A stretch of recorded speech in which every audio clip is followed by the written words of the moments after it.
Hello, Philadelphia! I'm Bruce Buffer. It's time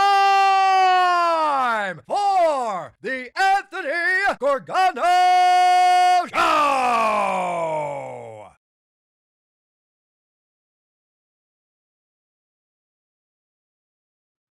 Good morning, everybody. Happy Wednesday to all across the Delaware Valley.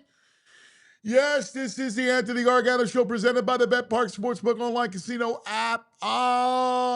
So where do we stand? Players are back today. By the way, I don't think you're going to see the positivity bunny around there anymore. I think that thing got slayed and got put out in the trash. Trash day, there's a big bunny that'll be around, that'll be out there on the curb. Well, where do we go from here? Now, I'm going to give you a little something, a glimmer of hope. Dan Orlovsky yesterday talked about the Eagles' offense, and he said, amidst all the turnovers, I saw some positive things. I saw some different things, and I agree with him. There was a couple plays I thought, there was a couple moments, as bad as a game that Jalen Hurts had. He made a couple of, I counted 4 really good throws that he made deep across the middle. One was to Devontae, a couple to AJ. There was a couple new wrinkles. And of course, we saw Saquon have some success. It's not a terrible defense. Chargers defense is pretty solid, right? It's not great, but it's a solid defense. Certainly, Derwin James, great safety, and they had some players up front. So there was a glimmer. Now, let's examine this for a second. The issue, obviously, is Jalen, right? So he's got no confidence. You see it. It played out before your eyes that he lacks confidence. We had BG in here yesterday morning. He talked about confidence. I heard it from a lot of people yesterday down there that his biggest issue right now is that swag, right? Can Jalen get his groove back? That's the whole thing. We forget about big picture and where we're going and the future of Sirianni and Patullo, all that stuff. That stuff is for off-season. Because the story of the 2025 Eagles season hasn't been fully written yet. How does it end? Just because it looks dark right now doesn't mean you can't turn it around. Again, we know the schedule. Raiders, Washington, Buffalo, Washington. You got 3 games two against the dead Commanders team and 1 against the hapless Raiders. Obviously, the Bills game's tough. But you're going to have to win those games. You're going to have to win those games to secure the division. You have a chance to win those games to get right. So it's not just about winning, even though you got to win a division, but it's about achieving confidence, getting the quarterback back to feeling good about himself. I'll tell you this, Sunday, my only fear is that they go back into an offensive shell. I think it's a mistake. I think you got to get Jalen right back on the horse, and you got to make him throw the ball. You got to let him throw the ball down the field. We all agree that he's got to run, he's got to be part of the run game, and whatever that is, he's got to be under center. One or the other has to exist. Either he's in shotgun and he's a part of the run game, or he's under center. And then you can use play action. One of those 2 things has to happen, and I think you got to throw it. I think you need to be aggressive going down the field. I think he's got to find his groove. What better team to go against, to get your confidence back, to get your groove back than the Raiders? So don't hinder him. Unleash him and see what happens. Look, if he fails and throws more picks and, it's the Raiders and somehow, God forbid, they lose or it's ugly, well, then there's a decision to make about what do you want to do. But going into this game, this should be a confidence builder for Jalen Hurts. This is where you got to have his back and go, all right, the 4 interceptions was an anomaly. We want you to go back out there and see those 4 throws you made that were beautiful, on time, on the money. I need more of that. And against the Raiders secondary, you can do that. So to me, going into Sunday, it's about propulsion, moving forward. And that means Hurts attacking. And, of course, you want to mix in the run more than 5 times in the second half like they did in L.A. on Monday night. Continue to get the run game momentum, but continue to try to get the quarterback to get his mojo back. That's what's needed. If that can happen with this defense, which is a championship-level defense, there's still a possibility of a run. Just got to get his confidence back. Good morning, bro. Good morning. Great. He's Stella. We got to get him on an island, salsa dancing and finding his love of football and confidence again. It's great. It's awesome. Love that. It's really inspiring. Listen. He's got to get his groove back. Listen. I don't know what to tell you, but no, you're telling me the truth. I believe it. It's the just dude has a crisis of confidence. Yeah, it just sucks. Like everybody knows it. Everybody's saying it. Everybody's talking about it. All right. But my point is that the perfect. I'm with you. We're talking about an island. You're going to Raider Island. Yeah. All right. Slump Buster. Raider Island. It's Slump Buster Island.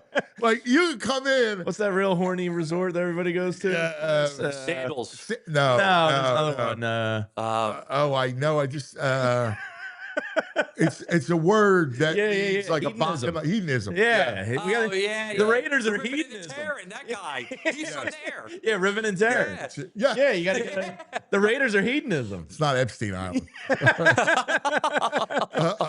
So go get weird. I'm with you, though. Like, I said this on the postgame show Monday night late. I was like, what makes this loss so bad is there was some good things. Like, Saquon had the juice in that game. Dallas Goedert had his first game in like 7 weeks. He was trying things over the middle. I don't want to see that stuff stop. You got to keep that up. You got to keep your foot on the pedal. That's my only fear. The Chargers are what, a top 5 defense? Like, something like that. They're up there. Whatever. It's a solid defense. Yeah. Try it versus the Raiders, and you're going to have much more success. Right. And that's what I just want to make sure that they don't go into a shell like, oh, my God, 4 turnovers. Oh, my God. Yeah. We're not going to make him throw it. We're going to go back to being conservative. Not against the Raiders. This team can't win if you're playing that conservative. No. All right? Use what you did. Take the good out of what you did and double down on it. Like, the one thing we know about Hurts is that he's not an interception king. Like, no, he's a risk-adverse quarterback. Right, like that's not going to happen again. All right? No. Now, what I suggest is find ways to build him to make him feel good about himself. That to me, and then you build on it, because then you got Washington, right? And then you got Washington. You can feel good about that against Washington. Right, like 2, and if you have 2 games in a row, they got to shut Daniels down, right? Like, what are they doing? I don't know. They got to. I would think so, but who knows? He's your future. Like, what are you doing? That was nasty. The shoulder, him falling on it and stuff like that after coming back. I mean, like, my only fear with that is if Dan Quinn says, I need him to feel good, to have a game or 2, to feel good about himself going to the next year. Yeah. That would be it. Yeah. Either way, if he plays or doesn't play, you still got to win. But there's really no excuses, to your point. Like, they control their own destiny. They got to go out there and beat some bad teams.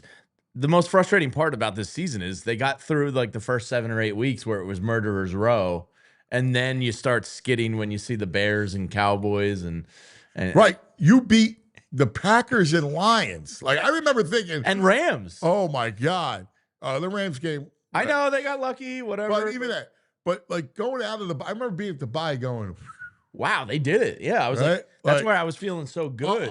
Other than the bad Giants game, it was like, all right, so what?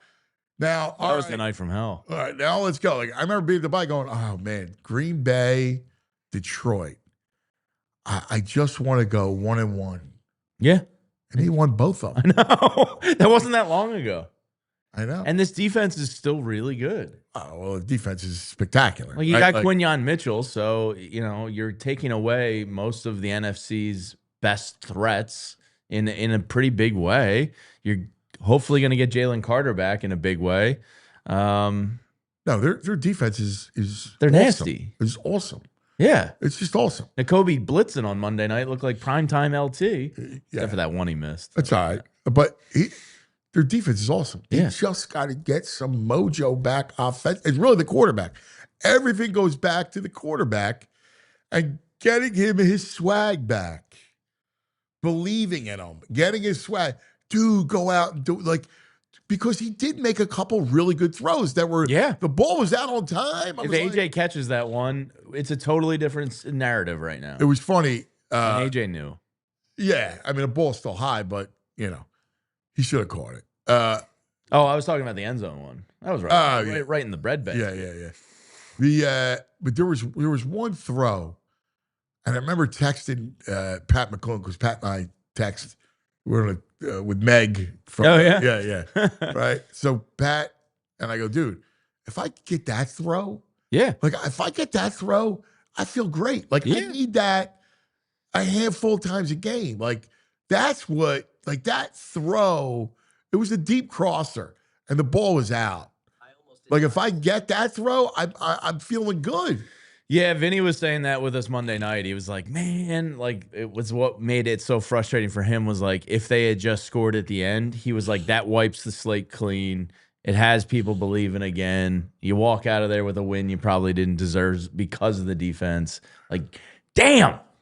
That last play, and I watched Hard Knocks last night, rewatching it, it was such a bad, it was awful. Off his back, he got baited into the side, plus the defensive back baited. Yeah, because he's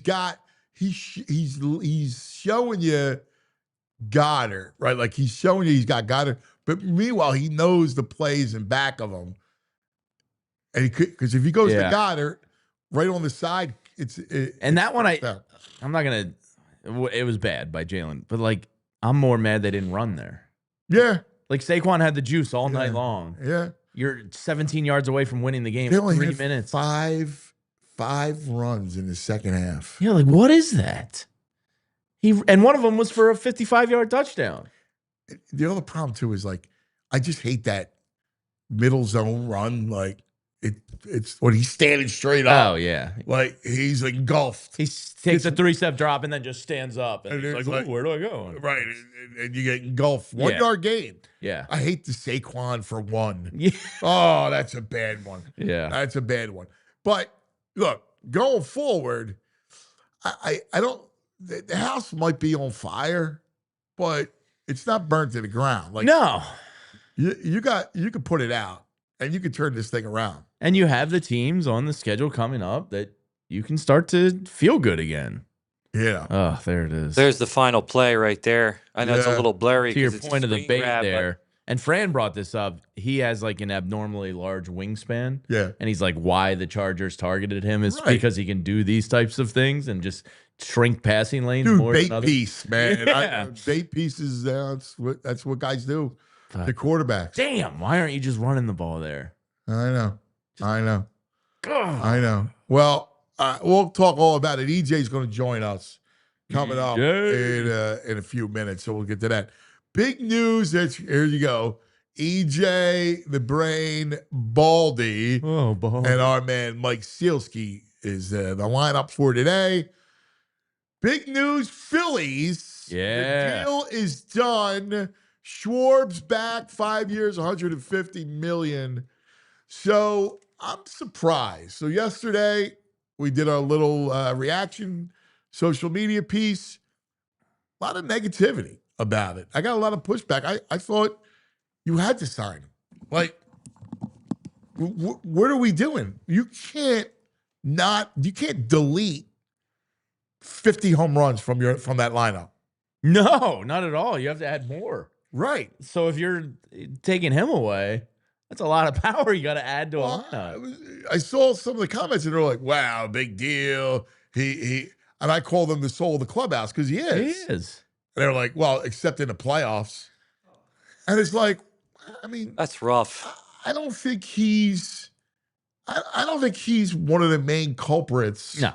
in the clubhouse thing. He's your best hitter. Right. Even 2 years ago against the Mets, he led the series off with a home run. I also saw some pushback. I got a text from a good buddy of mine that was like, too long, too much. A couple people were like, oh, 5th year. I'm like, he's getting better with age. This is a guy that was DFA'd at age like 28. Not DFA'd, non-tendered. And walked away, and has gotten better with age. Like what he's done against lefty hitting the last 2 or 3 years. Oh, he's improving. no, last year, yeah. His it was great. control of the strike zone, his on-base potential, like his optionality in the lineup. He's the furthest thing from the Phillies' problem. Here's the problem. Like, yeah, I get 5 years to an old group, and wait till they re-sign JT, because that's next. Yeah. They're going to re-sign JT, probably 3 years. Todd Zalecki's already on it. Said the offer's out, right, for JT. And people are going to go, well, you're old. Here's the problem. There's no pathway to getting young. So you got no catcher.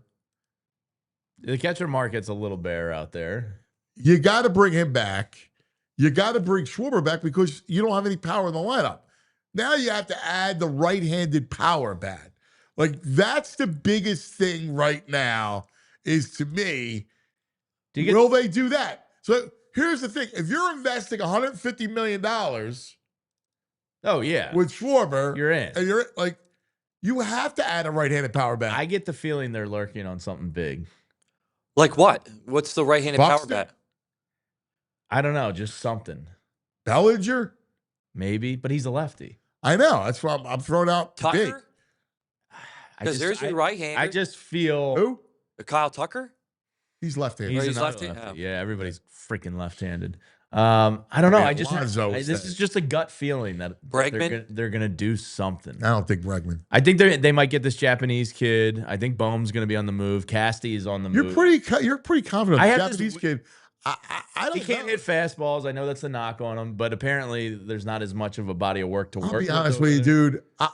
They got to change something.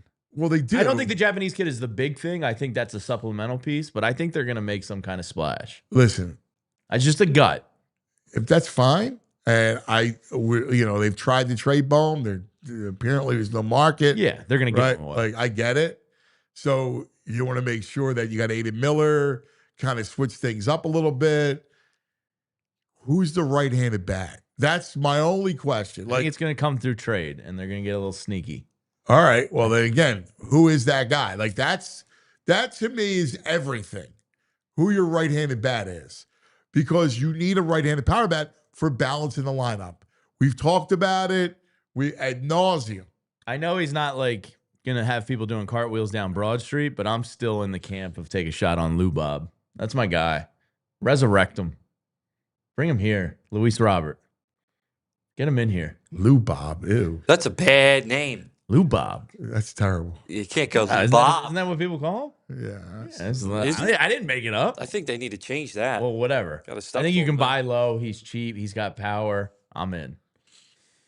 I mean, I'm not doing cartwheels. You're right. Yeah, no, I don't think people are because he's kind of problematic the last year and a half. Yeah.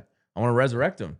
You ever see that meme of the guy in the kitten store where he's like, I'm going to save you. I'm going to get you out of here. Instead of Chicago, I'd rather go to Minnesota and get the guy that's injured all the time. But at least he's a dynamic player. Like, well, both are always injured. If you're able to I'm get on Buxton. Like, if you're able to get him, yeah. Look, I get it. People, injury.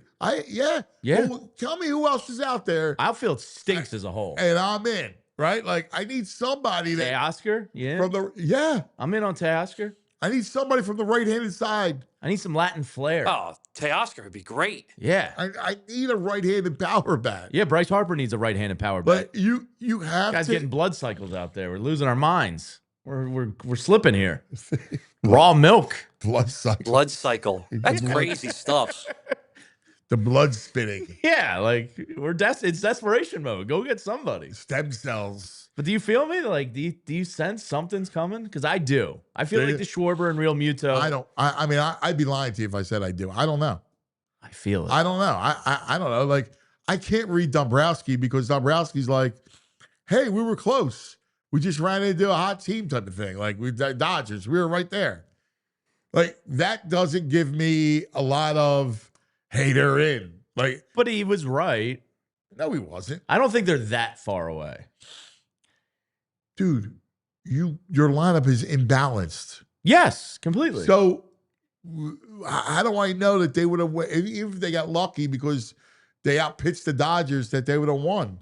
I don't know. You're getting Zach Wheeler back, like if you add that right-handed bat, which I'm not denying they have to add, it's Like essential. that's it's it. essential. Right. Essential. Right. But if you add a semi-competent right-handed bat that can bat in, let's say, the 4-5 area of the lineup, I think you're right there still. Like, I'm not to your point about the Eagles, the house is burning, but it's not collapsed. Like, very much the same for the Phillies. Like, I think the fire just started, and it's little, and you can still snuff it out. It's just old, right? Yeah. Like you gotta. But Cassie's going to be gone, Right. so we'll see what they works. do with the outfield. What I want is the right-handed power bat, and then I got to figure out what my rotation. Like, can Nola be resuscitated?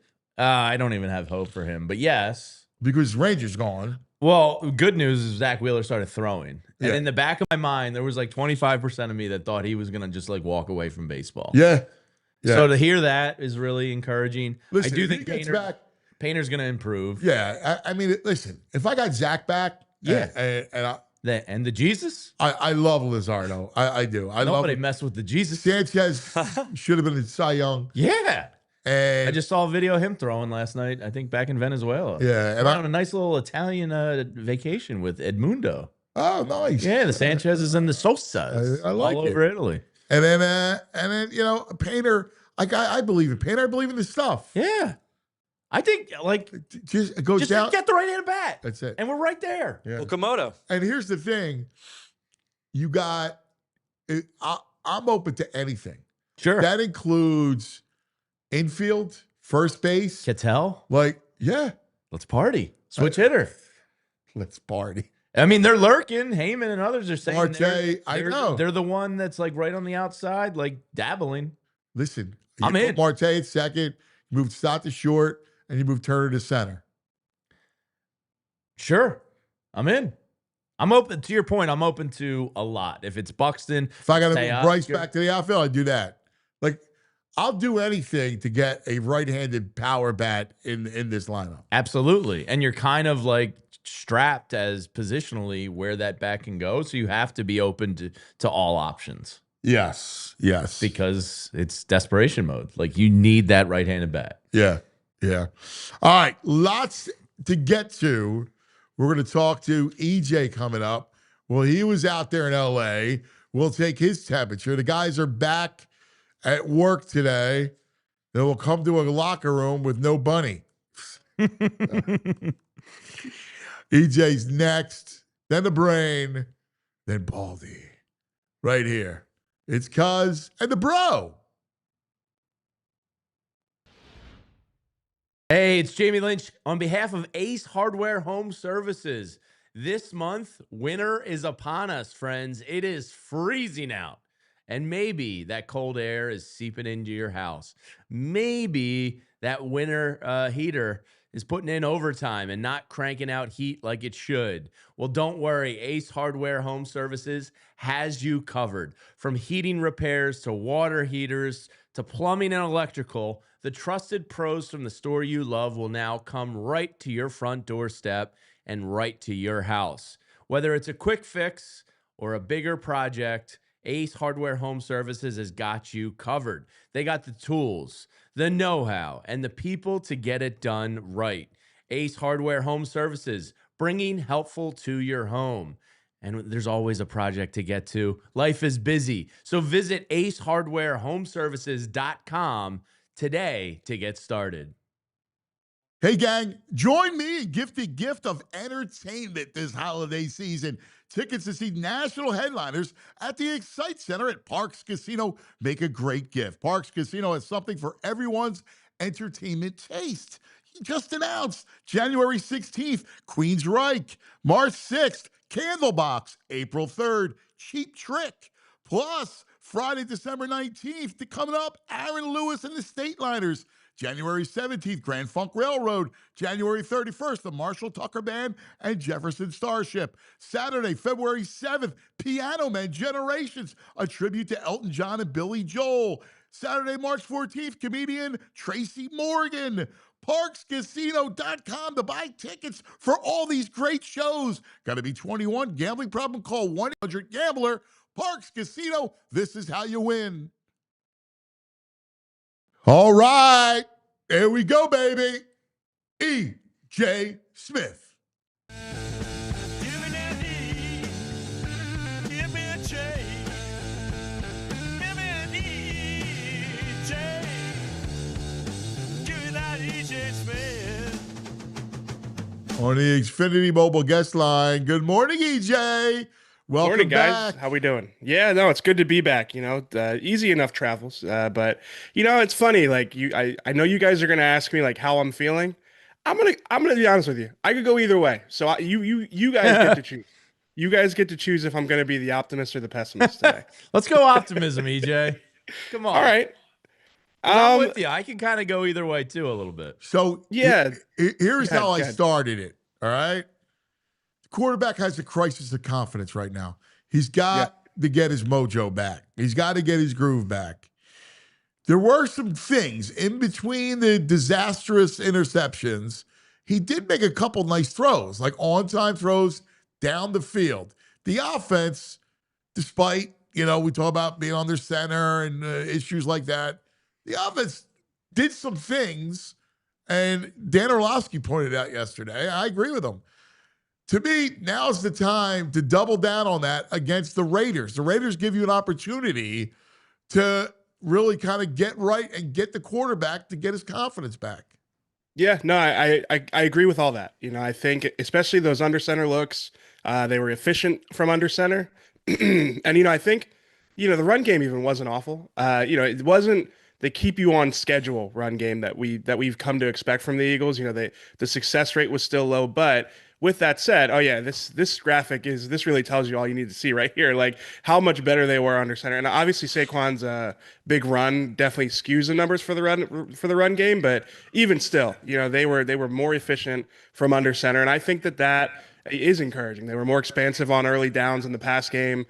Fran broke down some of the third down passing stuff that wasn't as good, but really, to me, it can be as simple for this Eagles offense as you hunt explosive plays. You try and lean on some of the things that you maybe you move forward, you feel good about, some of the stuff we're talking about. They don't need 34 points. They don't need 31 points in most matchups. You lean on the defense because, to me, the formula for this team is obvious. The game script from the Packers game, the Chargers game, and the Lions game.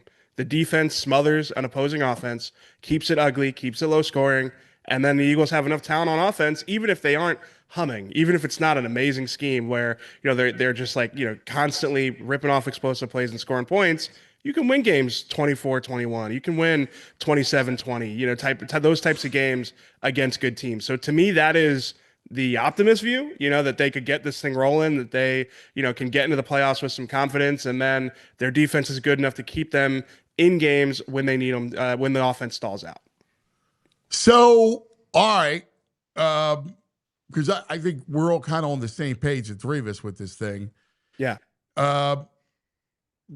What's your vibe about Jalen, right? Because here's the one thing going into the Raiders game and moving forward. If you're out of shotgun, he's got to run, all right? Yeah. If he doesn't want to run, you got to be under center half the time. Like, one or the other, right? Like, because you can't have him in shotgun for 90% of the plays or 80% of the plays if he's not going to be part of the run game. We saw it. I mean, you saw Herbert run for 66 and he ran for 9. Like, that can't be. Yeah, and with Herbert, like the way the runs that he had, those scrambles, it was kind of just like a whatever it takes to win type of thing. Obviously, you got a broken hand, But that was Jalen forever. That's right. what he used to do. Exactly. Yeah. And, now you see Jalen, like, it seems like there is the apprehension, even in scrambling, it seems like, and listen, when he scrambled a lot, we'd always say like, oh, well, instead of run to run, why don't you try and extend and run to throw? But, I think he's actually kind of swung the other way too far in a lot of instances. So to me, I think this has got to be an under center team because, we've just heard for so long now that Jalen is going to be a bigger part of the run game. It's and being at the NovaCare complex, they're constantly hinting at it. Yeah, that's something that they're going to do more.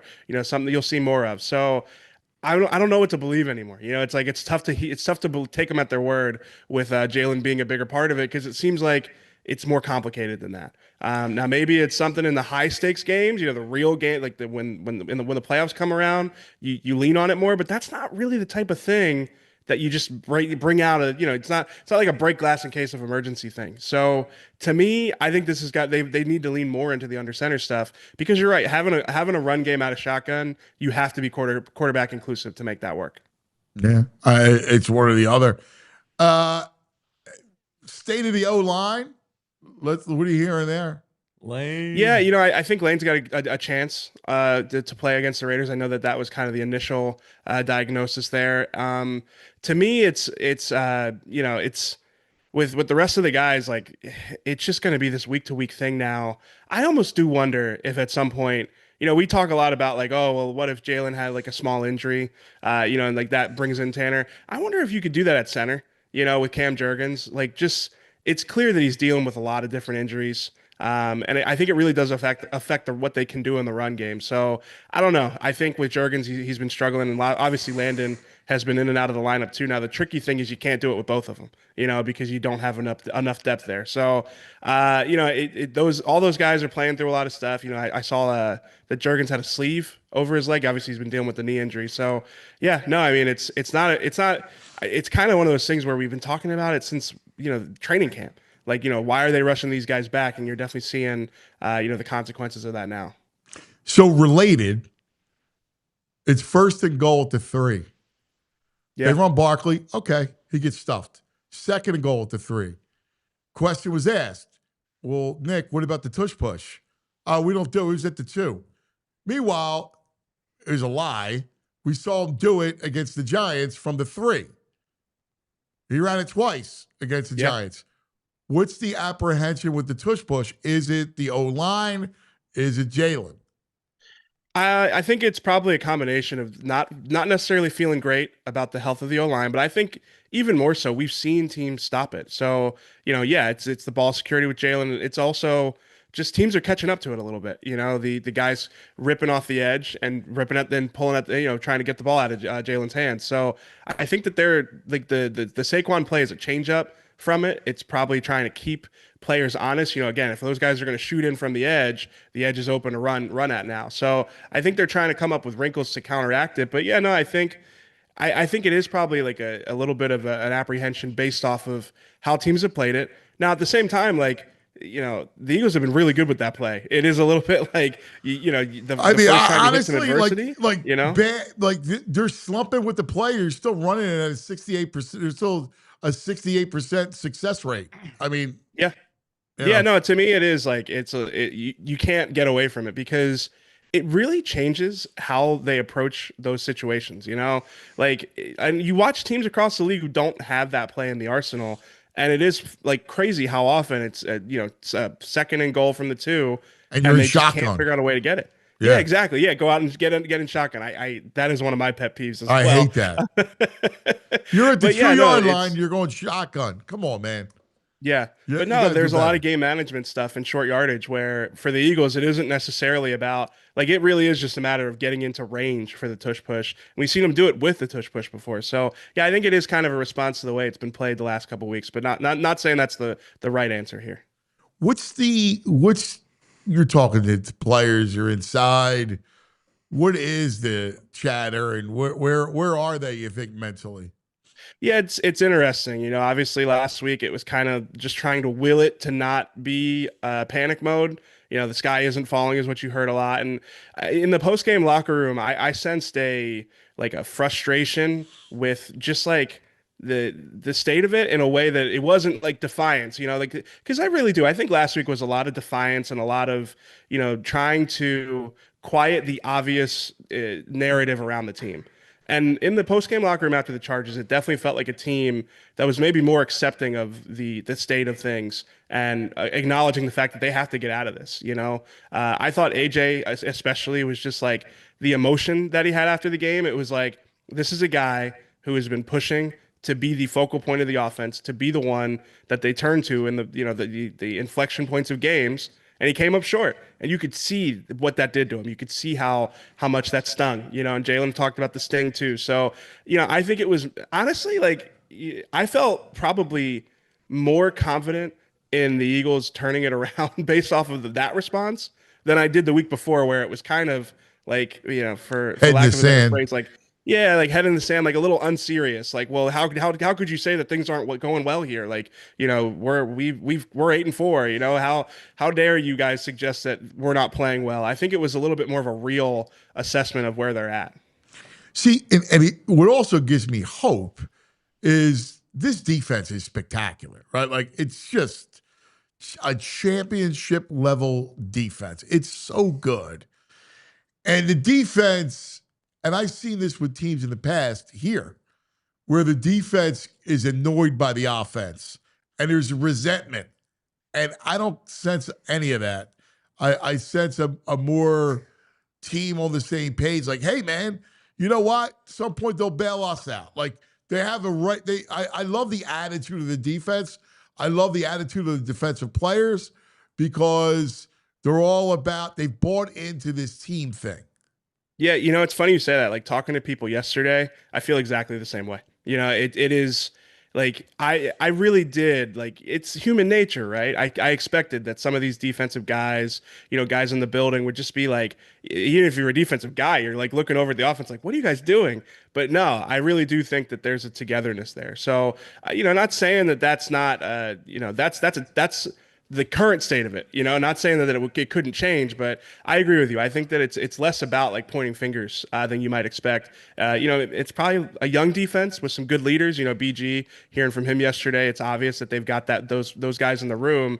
But yeah, no, it's not as I want to be like, if you asked me for my pessimist view, I was going to say that the defense looked great coming off of the extended break, but we know the offense keeps putting them in bad positions. So, but that said, like, I don't think that they view it that way. I don't think that they're coming out of that game thinking, man, the offense really just no, dude. I can tell you, having Eagles teams from the past, other NFL teams, but I'll just keep it home. And guys used to bitch and moan about the quarterback and the whole thing, and that was real. Yeah, no, and it does not. I mean, at least conversations I've had, it's not been the case. I don't get any sense of that. What about Sirianni? So I guess the positive look, if we're going to be optimistic, the optimistic look is that the offense did show stuff in the middle of the interceptions and turnovers, that there were some things that it looked good, and occasional tempo, right? And Sirianni was a part of it. Yeah. Yeah. The key here is that they can't trade out the bunny for the turtle. You cannot come out next week and turtle offensively, because we saw it after the Packers game. That Lions game, the game plan was very basic. It was almost like they were sending a message. Like, if you're not going to do what we need to, we're not going to operate the way we need to operate, then we're going to pare it down and we're going to play high school offense. They can't do it. They cannot do it. So to me, that's like the next big test with Nick being more involved. Is like the approach has to stay the same. I said the same thing. It was my opening lead, which is you got to now get his confidence back, and to get his confidence back, the last thing you need is to go turtle. Yeah. Especially, it's funny, you were calling for what they did in the Chargers game too, where it's open it up, and it's almost like sink or swim, because. Yeah, and we can have a much longer conversation at some point. Hopefully we don't have to, but a much longer conversation about, that's what you don't want to see in the Eagles locker room. That's tougher looking than the bunny, though. Yeah, if I'm gonna go Ninja Turtle over. Yeah, I'm going bunny over turtle over bunny. But you can't. He's going to the Super Bowl. The implication, you can't have the implication here. So no, I think that's going to be an important test for this team. The implication to stick with it. EJ, did you get a chance to watch Hard Knocks last night? Because we were talking about the defensive line and BG. I thought one of the coolest scenes. I love the Devontae wide receiver room discussion they had about heights and planes. Very funny stuff. But the D line conversation with Clint Hurt and BG telling him not to shave the gray off because that gray is wisdom, and seeing Jordan Davis, it's. I know Hard Knocks gets knocked a little bit, but I think it's such a cool inside look into the team. What did you take away from last night's episode if you did watch? No, it is. It's a great window for sure. One of the things that stood out to me was that BG's in that meeting room with the defensive tackles. Yeah. Yeah, that surprised me a little bit. I mean, he played a lot on the interior against the Chargers, but still, it's an interesting choice. I'm curious to hear more about that one. Do you think that was just because of JC being out this past week, or? Yes. I think it could. Yeah, I was about to say. I think it could be rooted in he's playing more in the defensive tackle. He's playing more in the interior, but it's also a presence thing. I think that there's something to be said there too. So I found that one interesting. Honestly, the Ertz stuff stood out to me. Just like that was tough to watch. Yeah, I was texting a couple people about Ertz yesterday, and just like he's had like an interesting end of his career, but I mean, I thought it was like for Eagles fans seeing that it's got to be a difficult one, because he is, so important to this franchise. And really, I mean, for me, it's like I covered him. So it's weird to see guys who I cover like get to retirement because it makes me feel old because it's like, man, I've been covering that guy for years now. But no, I mean, I thought like the significance of that moment was definitely a standout. And then, the wide receiver room, I mean, you hear about how funny Devontae is in those settings, and it was definitely a good window into that. Do you have a fear of heights at EJ? No, I don't. I don't fear flying. I fear like bad seatmates when I'm flying, but that's about it. That was I was telling Ant before the show, Devontae Smith is just like perfect. Like he's got a great attitude. Yeah. He's a great player. Like you can tell his teammates love him. He's just like he's great, man. Yeah, I'm waiting for the endorsement deal for the juicer though. Devontae's not slick. I know. We've seen this movie before. He's talking about how much he loves a certain convenience store in the area, and next thing you know, it's I got a sponsorship deal with them. Who knew? So I know what's coming next with Devontae. What's your number one juice? That's a good question. I'm not a huge juice guy, believe it or not. I mean, I probably like a good orange juice with breakfast. But no, I'm definitely more of a coffee guy than a juice guy. You guys are get a little giddy over juice. Yeah, I love a good orange juice. It's a great item, the juice. I love a juice. Can't afford it anymore. It's a rich man's game anymore. I like juice too. I want juice in the offense. That was my segue. That's Take the it best from here, juice. Yeah. EJ, what do you think of juice? Want to know the man's top juice? Strawberry. Good juice. I don't think I've ever had strawberry juice. Fruit punch. I imagine so. Okay. All right. Andrew, this is where you step back. Let the adults talk for a minute. Talking juice over here. Football guys. Right. All right, EJ, last thing, because when we talk about Jalen, I think the next few weeks are crucial in his future in Philadelphia. Like, I hear people talking about McKee, and I would not make a change. All right. If you made a change now, you completely lose him. Yeah. Right? Like, this is where it's like, here you go, man. Let's see how important the run game was to your overall ability to play the position. So whether you're not going to do it, whatever. I need to see something out of you over the next as we end this season and go into the playoffs. Like, because then I might have to make a decision at some point. Like, I don't want to, but I can't make a change now. Yeah, no, I completely agree. To make the change now, you have to talk about the significance of what you do, what it means. Like you said, you lose him, and like it's like you step out in that not having a franchise quarterback cold. You don't know the next time you're getting back in the warmth of that situation. Listen, I hear McKee looks great in practice and everything else. You just don't know. Yeah, I completely agree. You just don't know. You don't know. I mean, it is the biggest roll of the dice ever. So, it's one thing if Hurts had a legitimate injury, right? And Yeah, if then, it happens naturally, that's totally different. right, Yeah. and then McKee comes in, and then maybe Hurts sees things, and then the next thing, but he reclaims his job, right? Like, Yeah. that's kind of. But other than that, you can't make a change because I've heard it, and like you can't do it. No. Yeah, and then to your point, like the next couple weeks, I think that this isn't really. And see, now you got me over to my pessimist view here. So I think that the next couple of weeks here are really going to define whether or not you can move forward with like the Sirianni Hurts marriage, because I think at the end of the season, you're going to look back at the last couple of years and say to yourself, this passing game has been broken for the last couple of years. The Super Bowl. Obviously, Jalen played at a really high level, but the long-term returns of these two, it's a really tough needle to thread with both of their approaches working. They're supposed to work together, but philosophically, like they don't mesh well together. So it's a really difficult thing to fix. For all the reasons that are obvious, like Jalen and Nick. It's interesting because you draw the parallel with the coach, and it's exactly that. Like I can make the same argument that God forbid this thing goes and you can't get out under. You go, well, dude, that's 2 years. I know you won the Super Bowl. I get it. Lombardi, the whole thing.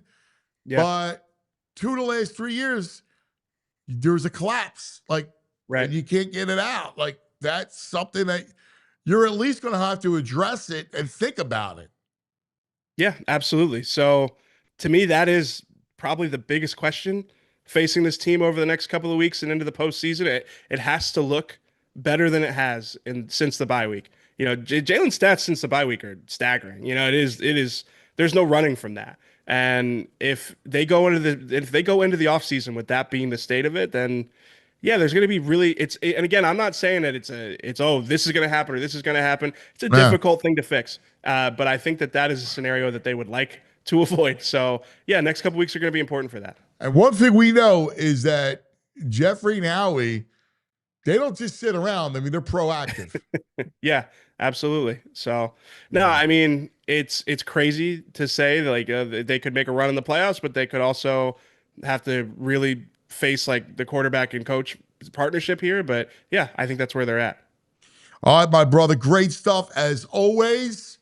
We love you, and we'll be watching today. All right? All right, thanks, guys. Appreciate it. Thanks, buddy. See you, Jay. DJ Smith. 2:00 today for the Birds. Yeah. Who's on? Who's hosting today? Bo and EJ. Nice. Yeah. Fran was in yesterday breaking it down. Great time to get in, especially with Fran's draft guide going on. Oh, it's awesome. To be a diehard. Head to allphly.com. It's great. It's a great gift to give somebody too around the holidays. All right. Speaking of gifts.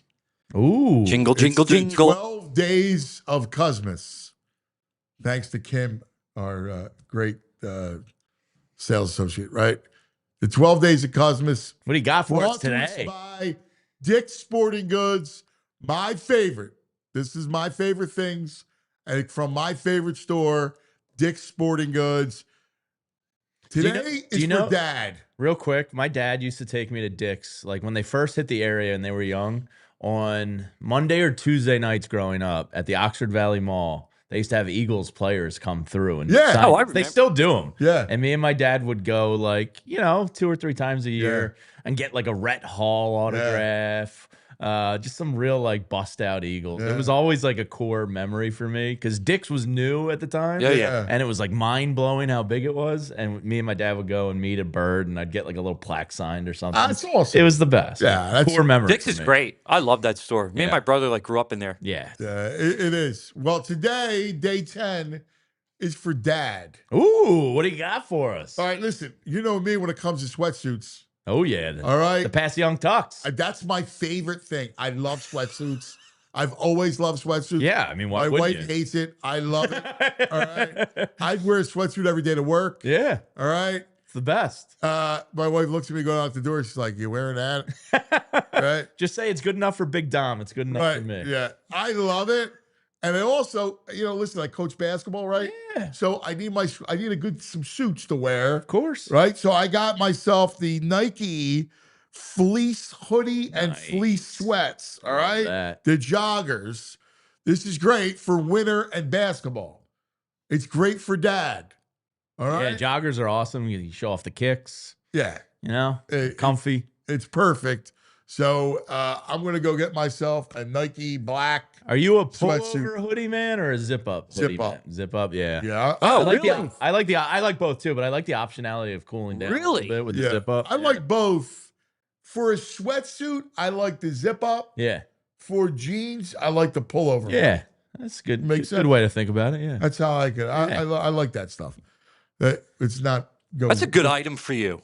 The Nike black, all black. Are the boys That's- going to that's step up good. here and get dad something nice from Dick's? Hint, hint. You know, come on, Moss and little Ant. Let's go. Hint, hint. Go to Dick's. Get dad a nice sweatsuit.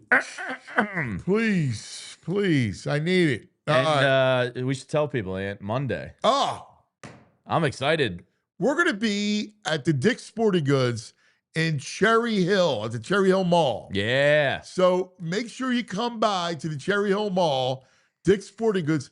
But listen, it's your chance to win a $500 Dick's Sporting Goods gift card. Boom. $500. I'm getting a golf driver if I win that thing. Oh, I mean, I can't win. But I know. if I was I know, there, I know, I know. I'm going right to the golf section. $500. You can get a lot with 500. Yeah. Yeah. That's awesome. So come on out. All right, you got to show up to be a part of it and get the draw. Yeah. All I'm right? excited. Yeah, I'm pumped up. I'm leaving this show and just walking the aisles. Yeah. Yeah. See you later. Dude, I'm with you, man. I love it. I'm going to bring my credit card. Well, while you're there, you can knock out some Christmas shopping. It's a win-win, you know? Yeah, well, I already got my, I'm Yeah. in line with it. I can't wait to go there. Yeah. So it's going to be fun. But make sure you're there. We're giving away a $500 Dick's Sporting Goods gift card. All right, Monday at the Cherry Hill Mall, Dick's Sporting Goods. All right. No brain. We're waiting for the brain. All right. Well, let us know when the brain arrives. So, what was your takeaway from EJ? Because my takeaway from EJ is that he, like both of us, like we see a glimmer of hope, Sure. but you got to hope that it somehow comes to pass.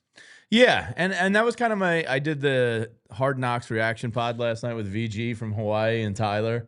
And my takeaway from after the game, VG can't stay away. dude, there was palm trees in the background. The beach was right off of his balcony. I was like, you son of I know, it's beautiful, man.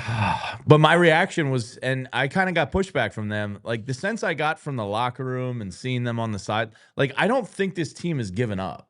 And I say that in an optimistic way. Like AJ and Saquon after the game, I liked everything they had to say. Like they still believe that they can be a good team. So like I think the optimism is there. I don't think anybody's quitting. I don't think anybody's got the wrong attitude. At 8-5. Like I don't. It's not cool. You know what I mean? Like I mean, like again, with the defense the way it is, my sense is everybody's frustrated with the quarterback. yeah, I think All that's right. fair. I think they look at him and they're like, when I mean frustrated, I mean like, all right, dude, now we need you, all right? Yeah. Like, we need you to come. I think they're behind him, but like, it's like, all right, now I think there's an urgency about it. Yeah, and look, the Lane Johnson thing is real. The win-loss record with and without Lane is eye-poppingly like insane. And he tweeted out the eyeball emoji on Saturday. He's going to be back for the Raiders game. That's going to help. And then this just strength of schedule ahead of you. Like, that's going to help. So I think if they can put up 30 plus versus the Raiders, they might be feeling a little bit better. Maybe it's a snowball effect and you roll that into the Commanders. And who knows? Beating the Bills is not out of the question. All right. I mean, I don't feel good about that. I mean, it's not out The of the game, question. the game, if they have to win Buffalo up there, now their defense isn't any good, Yeah, it's trash. but their offense will score. So, Well, our strength is the defense. right. So it's not like our offense is going up against a great defense. We kind of have the favor in both matchups there, meaning their defense sucks, our offense sucks. Kind of Their advantage defense Eagles. isn't great, but it It doesn't sucks. suck. It sucks. Their Their offense is great. Our defense I is don't great. look It's- at that game optimistically. I'm just telling you. I mean, They got a 25% chance. Against the Raiders? No. against the Bills. Raiders I'm is sorry. 100% I was like, what do you? mortal I was like, odds. it's a 25% chance. I mean, what's the line? Buffalo 5? Yeah, 5.5. That sounds about right. We can ask Brain what he projects on that. But yeah, I think that's the ballpark. Hey, well, I don't want to lose this because last night the Flyers win again. Yeah. Vladar was terrific, especially down the stretch, right? He didn't get a lot of action early. Flyers had the first 10 shots on goal, and then San Jose shot. They scored the first goal of the game on their first shot. Flyers come back, though. Man, again, they played so well. 4-1. Celebrini. That team's good. Like, listen, they got talent with Celebrini Sharks. Celebrini, like, it's not a bad team. And they shut them down. Yeah. They're scoring at a really nice rate right now, too, the Flyers. Are you kidding me? They're putting up goal. Like, the fact that they Dvorak scored played well. 3 goals twice within 30 seconds over the past month is wild. Yeah, and Zegras 5 more shots. How about the little shoulder assist last night? Yeah. He's nice, man. That trade is Dude, how aces. about the job that Danny Briere and Jonesy have done? I mean, seriously. Vladar, Zegras, look what they added. I mean, that's legitimate stuff. Yeah, only 4 points behind first place. You're right up there. Like, if you were in the Atlantic, you're right there on the heels of first place. They're right there. They're going to compete. You know, you get in the playoffs. They played the Lance tough on Sunday. Yeah, they're a good team. Yeah, I love that. I'm excited by them. I enjoy watching them. Yeah, they're fun again. I do enjoy watching them. I was at Mr. Tony's last night. Oh yeah, how's he doing? Good. He's good. So we watched the third period together. Nice. So it was great. There's a Flyers spirit that is building in the city. I can tell from a lot of people who live here and around the area. They're talking about the team again. And it's nice. It's nice to hear that, you know? Zambone Nation is on alert. Oh, yeah. Drop the puck. Yeah. Talking Fox. All right.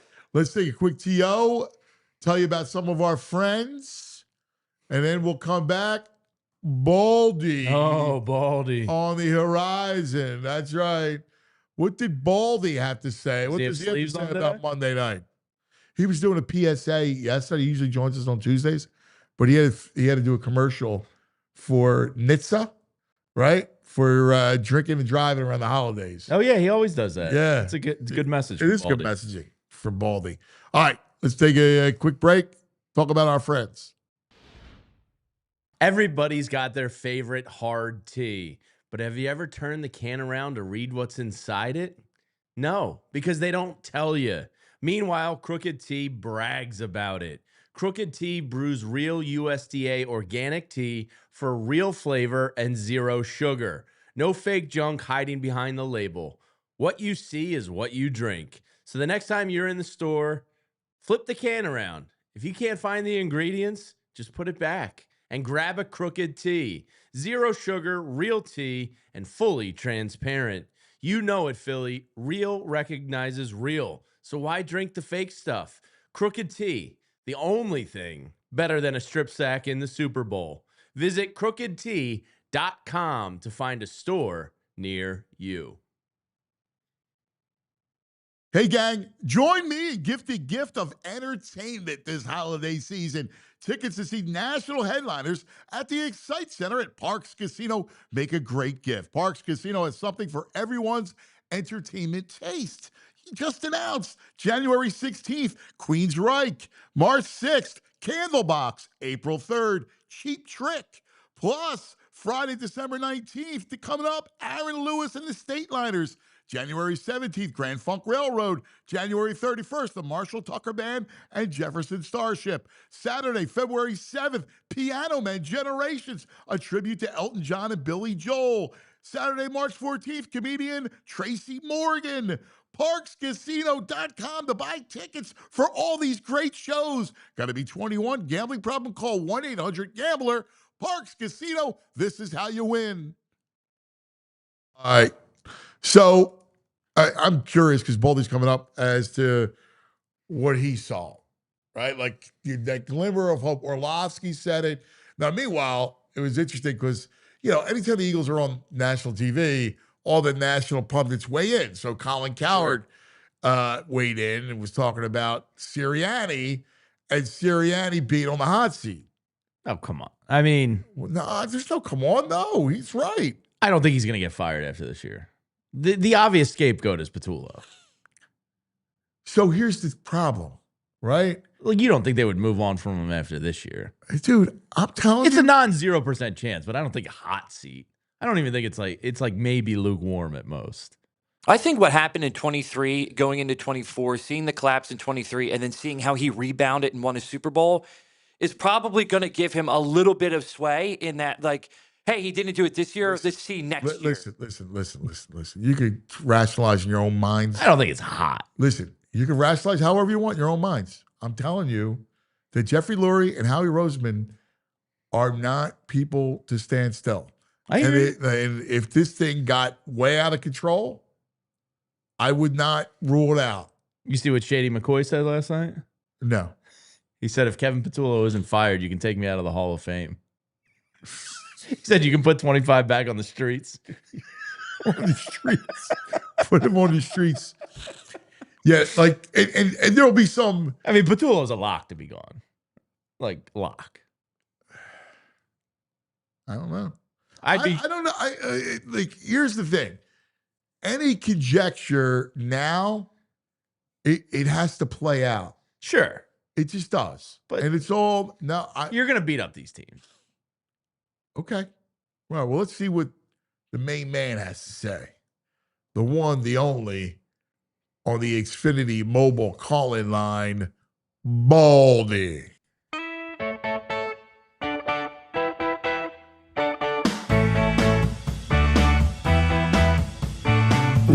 Baldy. Oh, let's talk some football. Baldy. Oh, he likes pizza and football. Oh, Baldy.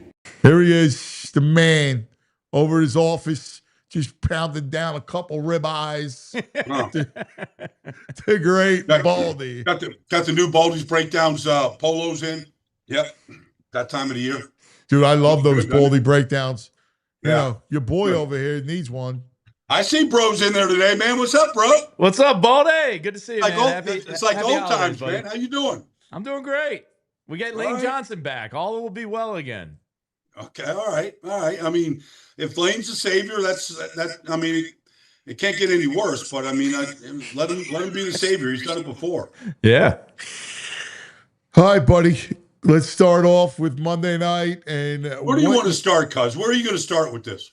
All right. Well, first, let's just start big picture and what you saw from the eye in the sky. Well, let's just start with the last play. You know, the interception at the end. You know, with the chance to go. First of all, it's Jalen. He doesn't throw the ball into coverage. Rarely does he force a throw. He might throw a jump ball. That wasn't a jump ball. He's trying to fit the ball into John Dotson. They ran that play, the exact same play, the exact same formation at the end of the first half. And they ran a different coverage. They ran a zone, and he was able to hit Goddard for 11 yards. Came back, exact same play. They ran a zone at the end, man-to-man earlier. And it's first down. Like, there's no need to fit that ball in. Like, you could throw that ball into the seats. You could take a knee. You could do whatever you want, but there's no need to throw that ball in that situation. I mean, the kid Cam Hart played it well, and Tony Jefferson made a good catch, but still, you're going down there to win the game, to get on a nice 5-hour ride home and, end the Blues and probably knock the Chargers out of the playoffs. And to make that throw, that was it was bad. They did some good things. Saquon ran the ball good. Defensively, they kept them in the game. They kept them to field goals outside of that first, the first drive. They did some good things. I thought Jordan Davis played the best game I've seen him play. Like, I could start with some positives, but. Well, no, I mean, listen, the defense was spectacular. It's a championship level defense. But let's talk about the elephant in the room, and that's the offense and Hurts and the pass game. Well, we saw what happened. They're from what I hear, I mean, right now he's got a confidence. He's got to get his mojo back. He's got to get. Well, it would be good if the guys caught the ball too. I mean, AJ drops the ball, it's intercepted. AJ drops a touchdown pass, they win the game. I mean, you're going to let Cam Hart rip the ball out of your hands? The ball is a perfectly thrown go ball. So I don't want to put it all on Jalen, but he's missing. Like, I don't know what he's looking at. I don't know what he's dropping his eyes now, which is not good. Like, Justin Herbert's got a broken hand. He never dropped his eyes whole night. I mean, you can't drop your eyes in this game. You might as well be Dave Brown, or some ragtag court. You drop your eyes in this business, like every defensive coordinator, it's the first thing he sees. When he turns the projector on, he's dropping his eyes. As soon as they do that, they're like, we can do whatever we want. We throw all kinds. We'll drop defensive tackles out into the curl hook. Maybe he'll throw it. I mean, you can't do that in this business. You cannot drop your eyes and read the rush. No quarterback can survive or play well if you do that. And he did it a couple times the other day. I don't know what he's looking at sometimes. And here's the problem, right? Like, first of all, with this offense, if he's going to be in shotgun, he's got to be part of the run game. He's got to run. If he's not going to be in shotgun, put him under center. And then, look, we saw it work. How very few plays he had under center, right? I know the numbers got skewed because of Saquon off the tush push, but under center just gives you optionality. It gives you a play action. It just does. Well, not just a play action, but it allows, because of the action and the time it takes to actually put the ball in the belly of a back, drop back, turn around, set your feet. It allows the receivers to get down the field. So you can have more vertical passing game, and you can attack a lot more. Everybody has some packages of it right now. You see these routes, watch enough of these games. I mean, everybody's run some combination of these routes. It's just in really where you throw it is depending on how the coverage and what they take away. And then the defense tells you where to go with the ball. It's not very complicated, but you have to include it in your offense right now. Yeah, you gotta, like, especially if he's going to be in shotgun and not going to run. Like, I mean, look, Justin Herbert ran it 10 times, but 3 of the runs were designed runs. Right. And he pulled it. He did a good thing. Tyler Shuck in New Orleans ran for 2 touchdowns in the on rain. Design runs the other day against Tampa and won the game. I mean, if you're going to be a runner, then you have to be in that position. Yeah. There were some good things in the pass game. Like, they looked a little different, right? He threw the ball. He hit Devontae for 26 yards in stride. Okay, right. The ball he's was coming out to the on second time. level. Huh? The ball came out on time. I could put together a nice 6-play package where the ball came out on time, and he pulled the trigger, and you could tell it's emphasized.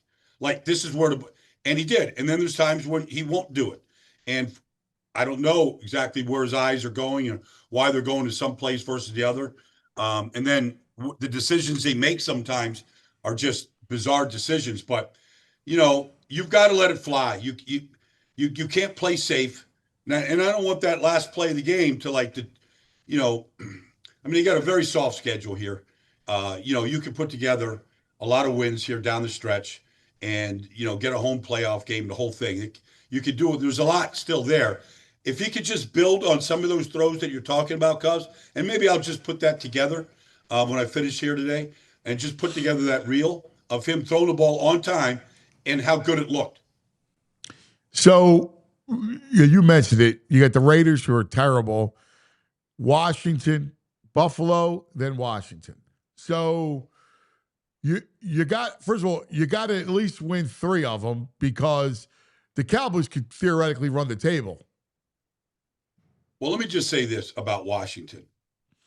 I just saw J.J. McCarthy look like a Pro Bowl quarterback against them. That's how bad they were. They won 31-0. It could have been worse. They did whatever they wanted to do to Washington.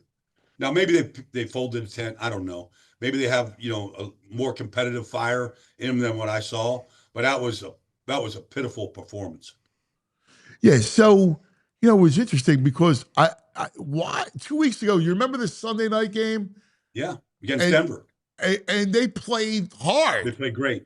Yeah, they could have easily won the game. Marcus threw an interception at the end, but they had a chance to go win that game. That went to overtime. That was probably their best defensive performance all year. And Mariota played really well in that game, really well. So I don't know what to expect. Like, they were so bad, right? But knowing Dan Quinn, I mean, I got to think they're going to come to play, try to come Yeah, to I mean, play. it's a division game. You know, it's a division game. They lost in Philadelphia for the NFC Championship last year. I'm sure, you know, a lot of that will get brought up. I don't know what the status of Jaden Daniels is. He went out again last week. You know, I imagine he's going to try to play. You know, if he's healthy enough, he's going to play. It's like all these guys. I mean, there's no point to sitting. He needs to play. He needs to, you know, work on some things and finish the season as strong as possible to get ready for next year. So let's talk about the positives. Let's talk about that defense, because Baldy, oh, that was such great defense. That front, they tortured, and God bless them, but Herbert was like very heroic, but they were in his grill all the time, beating them up. Jalen Hunt all over the place. You mentioned it about Jordan Davis playing his best game. That front was terrific. And then so was Coop in the back end. So was Kobe Dean. I mean, they superlatives one all play. around. They got one play to you know, Vidal on you know, the check down when Herbert did a great job of just navigating the pocket, and he went 60 yards, led to a touchdown. Their only score. But I mean, Ladd McConkey is a hell of a player. He had one catch for 12 yards. Keenan Allen was invisible. They took all the options away. They threw to the running Johnson, yeah. They took them all away. They play, and I thought Adoree Jackson played great. Maybe gave up one play the whole day. He looked really good. It's best he's looked. That's a good receiving core. Trey Harris, a good player. Like, you know, you really shut those guys down. And you know, if you want to sing the blues about missing Mekhi Becton, go watch him play against the Eagles. Like, he was not good. All right, and you know, he wasn't, outside of maybe 2 or 3 plays. I mean, they got the best of him. So if anybody thought, well, if we had Mekhi Becton at right guard, we'd be, you know, not the way he's playing, you wouldn't. So, and look, you know, you had no Jalen Carter in that game, and I thought that they handled that. You know, they came away with it fine. You know, they got a lot of good inside. They got good play. I mean, I was impressed. Jordan Davis was impressive. Yeah. His agent hit me up yesterday. He's always asking what I think. I'm like, they should leave him on the field more. They're rushing Brandon Graham on the inside in their nickel look. And I don't know. I'd rather have Jordan. I'd rather have a 6'7" monster coming at me than, and nothing against Brandon Graham. He can still get on a guy's edge. He still's got some power to him. But I mean, I'd rather, you've seen the amount of balls that he's batted down this year. I'd rather have Jordan rushing the quarterback in the middle. He's playing more plays. I mean, he was impressed. He was throwing bodies around. I always thought that he needed to be more violent as a player, like Jalen is. And I saw a few examples of that the other day. What did you see from the Eagles O-line? Go individually. Look, I know Mulata had a holding call, questionable. I know he had offsides. I thought what he did in the run game, that was probably one of his best games. I mean, Khalil Mack didn't make any noise in that game. I thought in the run game he was really powerful. And I thought him and Dickerson played really well. All those runs early in the game, the touchdown run, even off the tush push, you know, that little changeup that they had was a good call. It was a good changeup. They've done it before, but not to pop a run like that when they needed it the most. Really gave them an opportunity there. But I thought Jordan played really well. I thought Fred played well, you know, at right tackle. Against, you know, Tuli Peloto, he's got 10 sacks. He's a good player. Like, I didn't think any of their edge guys had made any kind of noise in that game. You know, it was interesting because I was thinking the same thing about Mailata, and all more reason to run it more off the edges. Like, you know, I know early they had some success running between the tackles, but you got to hit the edges more. I mean, that like middle zone read. I mean, that middle zone run. They tried a couple different things that blew up. They tried a fold block one time with Steen and Juergens, and it blew up. You know, this T.R. Hart is a good player, man. If he's in the A gap and he goes to the backside A gap and you just miss him. I mean, he's right from South Philly, the kid. You know, and I think he saw the wings, and that was probably one of his better games inside. You know, he kind of destroyed some things. But yeah, I thought they obviously they had some good runs early in that game and popped quite a few. And for the second time this year, Saquon looked like he did a year ago. But you could see even on the Philly shove flip out there, you could see like he hasn't lost any speed. Like nobody's going to catch him. And so like the year that he's having, he's up to 4 yards a carry now. He'd been like below 3.5. Maybe against this last month, he can really get going here, getting ready for the playoffs. All right, let's go around the league for a minute because it's upheaval everywhere. Yeah. Colts bringing in Pop. Yeah. Phillip Rivers.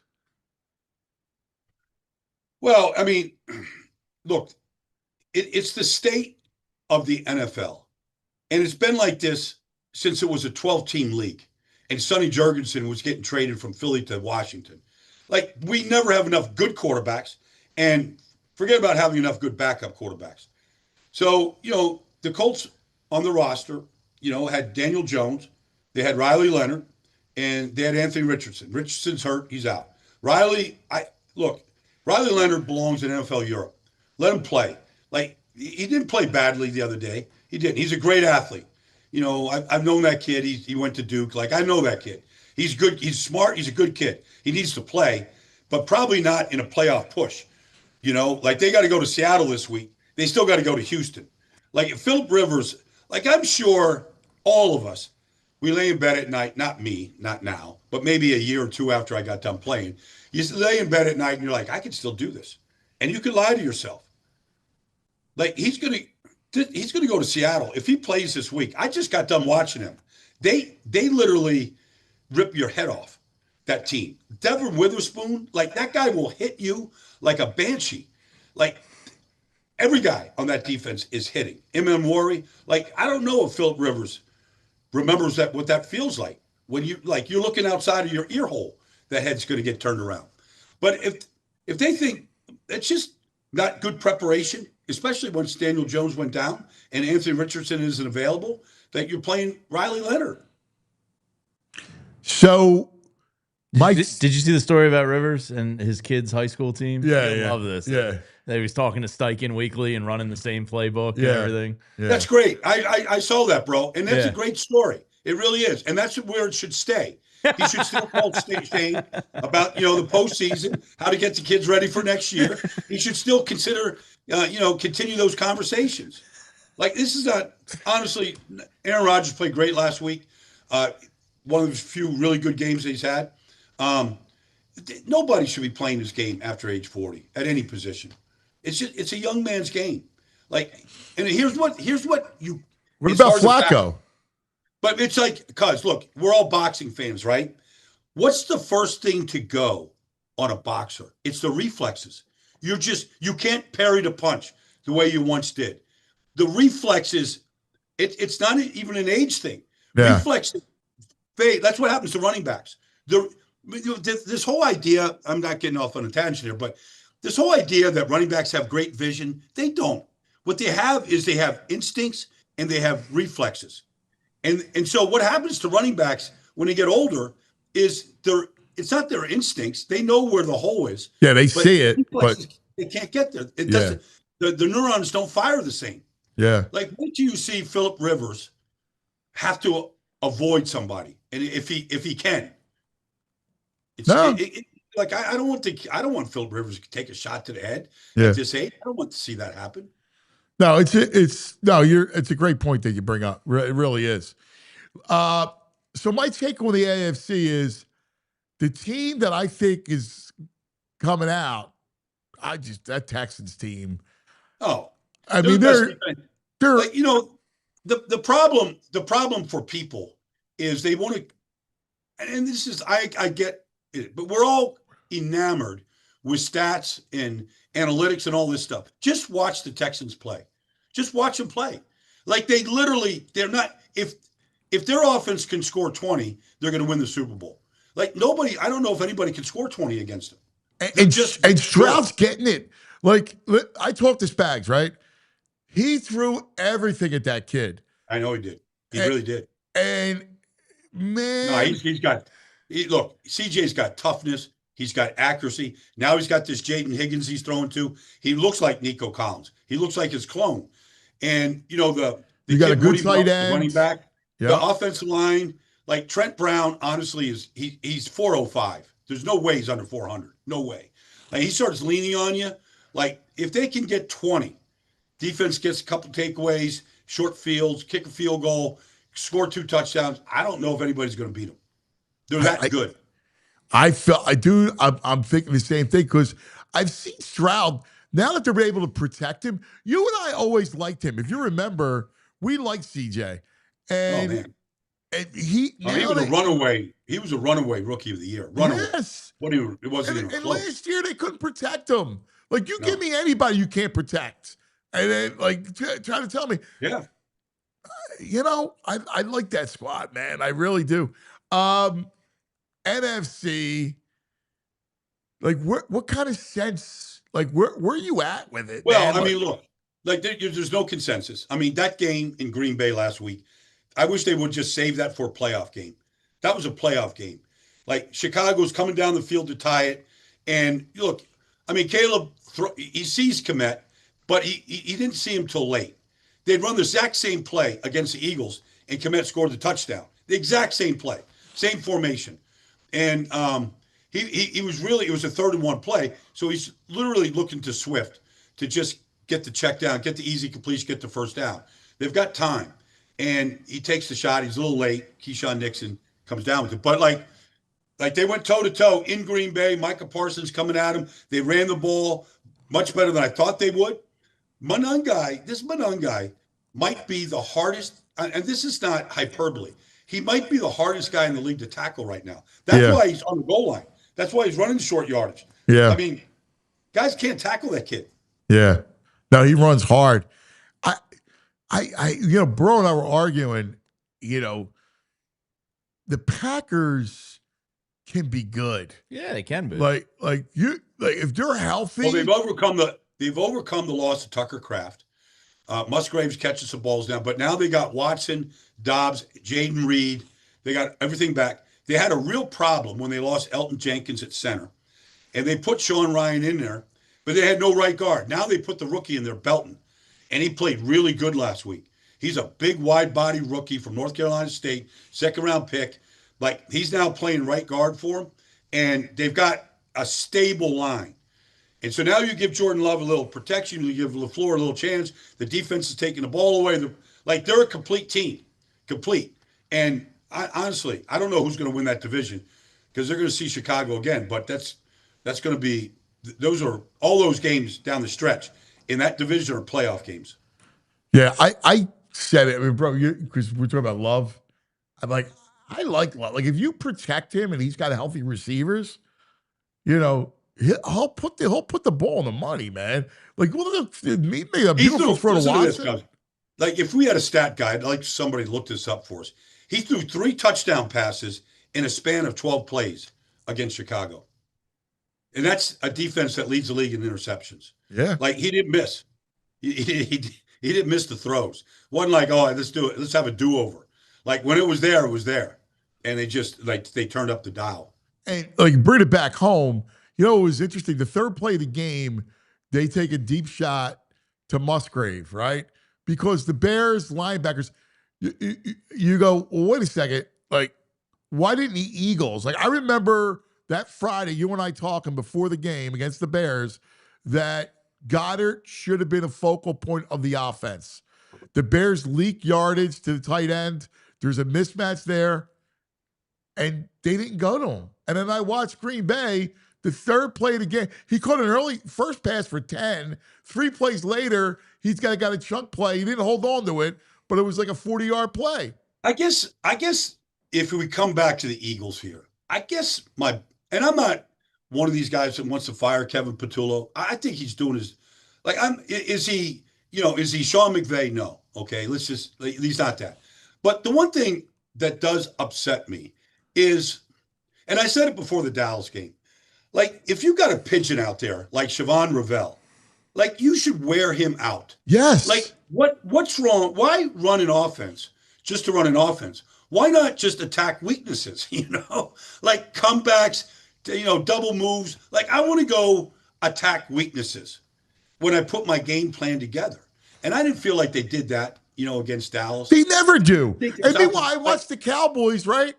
Like they go attack weakness. Who was it? Who was it on Thanksgiving Day? Like they went after the cornerback. There was somebody who was hurt, and Pickens all day long. Like they have no problem going after. And you see a weakness, attack it.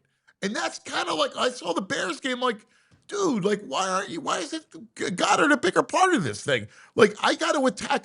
They are to go back to your boxing analogy. They're a counterpunch team instead of going after and attacking. I think that's fair. Like they're not as aggressive. These 3 and outs are killing him. They're just killing him.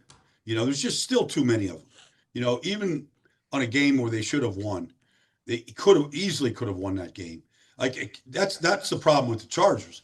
Like I'm seeing them this week against Kansas City, and it's the same problem with Kansas City. If you're not getting explosive plays, if you're not getting 20 plus plays, and that's how Pittsburgh just beat Baltimore. You can just track this stuff every week. If you're not getting explosive plays, you're not scoring more than 20 points. And that's the Eagles' problem right now. They're not getting those type of plays. Speaking of Kansas City, they look fatigued. Like they look like they've been. Why are they dropping so many passes? Like, what's the problem? Like Mahomes been the best quarterback in this league for 8 years. Like, why are they dropping these passes? He was special Sunday night.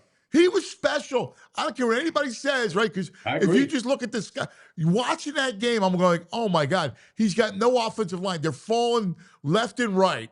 Honestly, God, I got my play sheet, my player sheets here, right here. I had no idea who Esapol was. No idea. I had to go look up where he was, where he's from, if he's ever played. He's the left tackle. It's the 4th left tackle they've had out there. Yep. Like it's been a liability. If you go back to the loss to Tampa, 4 or 5 years ago, when Brady won it, like that day they're like, okay, we got to get tackles. So they got 2. They're down. I don't know. Like it's a league-wide problem right now. But I mean, they're playing their 4th left tackle out there. Yeah. My brother always. Where are you headed this week? You said you're going to Kansas City? I'm going to Kansas City. Yeah, it's going to be 19 degrees on Sunday. Oof. It's going to be like a frozen tundra there at Arrowhead. This is the best, man. Like this is, Buffalo, we had snow, right? Like this is the great. Cleveland, it was a blizzard. My biggest fear is they're going to dome every place. I know. It sucks, man. They're doming Minnesota. Well, Minnesota's going to be open, except everybody's going to be covered. So snow can still fall there, but nobody can put their tongue out and catch a flake. So I feel like, I don't know, like I like the old school. I like going out there and playing in that. I was a vendor at Metropolitan Stadium, selling hot chocolate on miserable days out there, making a solid $30 on a Sunday when I was 15. Like, I mean, I was getting rich quick. Yeah, man. It was the best. It's the best. It's the best. My brother, we love you. We'll talk to you on Friday. Thank you, cuz. Yeah, Thanks, see you, bro.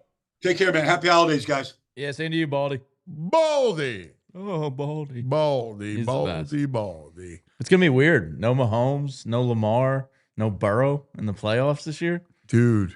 Weird. Yeah. Very weird. Yeah. I was watching Mahomes. Like, I was so impressed by him. Sunday night. It's funny. If you actually watch the game, he's under duress constantly, and the ball's just on the money. And they like Travis. I don't know. He's done. He He knows. he just feels checked out, right? Like, well, you feel like at the end, At a wedding date, You look around, you go, oh my God! Like, if they can help, they just got to help him. I wonder how long Andy's going to do it. My gut tells me he'll never give it up. Yeah, that's what kind of I feel like too. I didn't watch Sunday night. I ate too much and had to go to sleep. Honest to God's truth. I was so uncomfortable. I had to go to bed just to end the day. I made a Mississippi roast and I went hard. Yeah, a lot of roast. We got the girls down. I was like, babe, I gotta go to bed. Like this day just needs to end. I'm so uncomfortable. So I didn't I didn't actually see any Sunday Night Football. Where do you watch games? Typically on my couch. Right. Yeah. Yeah, me too. But you can't lay down and watch the game? Like, It was just like laying wasn't helping. Going for a walk didn't help. Like I just needed to shut it down and start anew. only you would eat yourself into a coma. I just had to end it. Like I didn't want to be conscious anymore. How many plates do you have? It was only 2, but I made the mistake of going egg noodle base with the meat and potatoes on top. So it was like Wait a second. a Mississippi roast. You had potatoes and double starch? Yeah, it was a bad move. With meat? And my wife called me out for it. I just had this craving for egg noodles. They're the most underappreciated. What is a Mississippi roast? Yeah, it's like a top round chuck, slow cooked or pressure cooked with pepperoni. What was the special occasion? Sunday, I was home. It was. And you just Sunday decided roast. to gorge. I didn't mean to. It was It just sounds good. like you did mean to. And Yeah, then but make like a a roast. Sunday roast. yeah, Hey, come on. Sunday, man. perfect. It's like in a the Sunday- spot. You don't have to do much. It's not hard. Football's on, so I was watching all and, day. and it just falls apart. Like, it just falls off. It's great. I mean, I love a roast. Don't get me wrong. She called me out for it. She goes, I "You're think going that's noodle on you, and man. potato," and I was like, "Yeah," and I was like excited by it, and she was right. I was a dumbass. So listen, I respect it. So I kind of missed the The game. double starts kills you. Yeah, that was my downfall. You can't. Act like you've been here before. Yeah. Play like a champion. Come Yeah, on. like you gotta, it's tough. Like, I know you want it. Yeah. Like, you should have killed the potatoes. Do Italians respect the egg noodle? I mean, I feel like it's the forgotten noodle. yeah, I'm not It's a a big, for, great, like, it's a great stews. noodle. Soup. Yeah, it's good for soup Like a and stews. I'm not the biggest Like a fan of the chicken egg noodle? noodle, right? Yeah. I mean, I'm fine with it. Like, I'm not anti-egg noodle, Okay. All right. Good. but, I prefer the wheat pasta. Yeah. The wheat noodle is mine. Yeah. It depends. I agree. Soup is where it Yeah, an belongs. egg noodle in a soup. And there's some dishes like that you would have, like a bolognese, Yeah. like a Yeah. fresh, It's good, like slop up the sauce and yeah, the stew. yeah. But I like the wheat. I prefer the Yeah. I mean, so do I, but occasionally it's just like I want an egg noodle. yeah. Man, you're making me hungry. Is that a pressure cooker meal? It was an Instapot, yeah, pressure cooker. You leave it big. But you can do it in a Love crock it. pot too. Love It just it. takes You have your pepperoncinis. crock Oh yeah, pepperoncinis, Carrots. ranch dressing, Ranch. not ranch dressing, ranch seasoning, beef broth, a little bit of flour. Oh, you got to stop talking. You Did get me do hungry. the onions and carrots. I did onions, no carrots. No carrots. No carrots. Dude, you got to do the carrots and the celery. I love the Yeah, carrots. I know. I mean, that's not a Mississippi roast. Now you're talking about something else. Oh, really? I don't- Well, it's like a beef stew. Yeah, now you're talking beef stew. But they're the same thing almost. They're cousins. yeah, It's They're just missing two pepperoncinis. items. They're missing two items. They're the same Pepperoncinis. thing. It's a stew with pepperoncinis. I like it. I Mississippi like roast. I it. love a pepperoni. I could eat a whole jar of pepperoncinis. Me too. Yeah, Oh, I'm with so you. good. Yeah, that's a good move. All right. Let's take a quick TO because we got Mike Sielski coming up, the great columnist for the Inquirer. We love him every Wednesday. We get to visit with Mikey. He's coming up next. But first, let's talk about our friends. Hey guys, look, the holidays coming up, right? You're gonna have people coming over. Sports and the holidays go together. We'll be watching all kinds of games, the NFL stretch run, college playoff, hoops, hockey. Make sure that setup is Xfinity. All right, you got to do it. Xfinity, the greatest way to watch sports. It's what it is, the ultimate sports destination. The best games, your favorite teams, all in one place. The way you watch, next level. It's the perfect fan flex. Xfinity's best picture and sound with enhanced 4K. Feels like you're in the stadium, the arena. I can get 4 games going on at one time. I got live notifications and stats right on my screen. Next game day over the holidays, make sure that big fan isn't a big fail. Learn more, Xfinity.com. Xfinity, imagine that. Restrictions apply. When you're looking for a new whip for the holidays, you need the dealership with the most inventory and super low lease payments in the Philadelphia area, Kia of Cherry Hill. That's the place to go, a Folk Auto dealership. Choose from over 450 new Kias, including Tellurides, Sportages, K5s, Carnivals, Seltos, Souls. Come pick out a gas-sipping Kia of your dreams. payments anyone could afford. Kia, the hottest automotive brand today. 7 of their models received 2025 Car and Driver Editor's Choice Awards.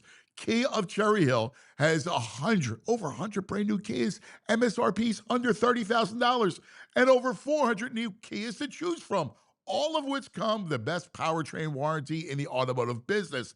10 years, 100,000 miles. Drive home your new Kia today. Lock in your savings. Just minutes from all bridges. Available online. KiaofCherryHill.com.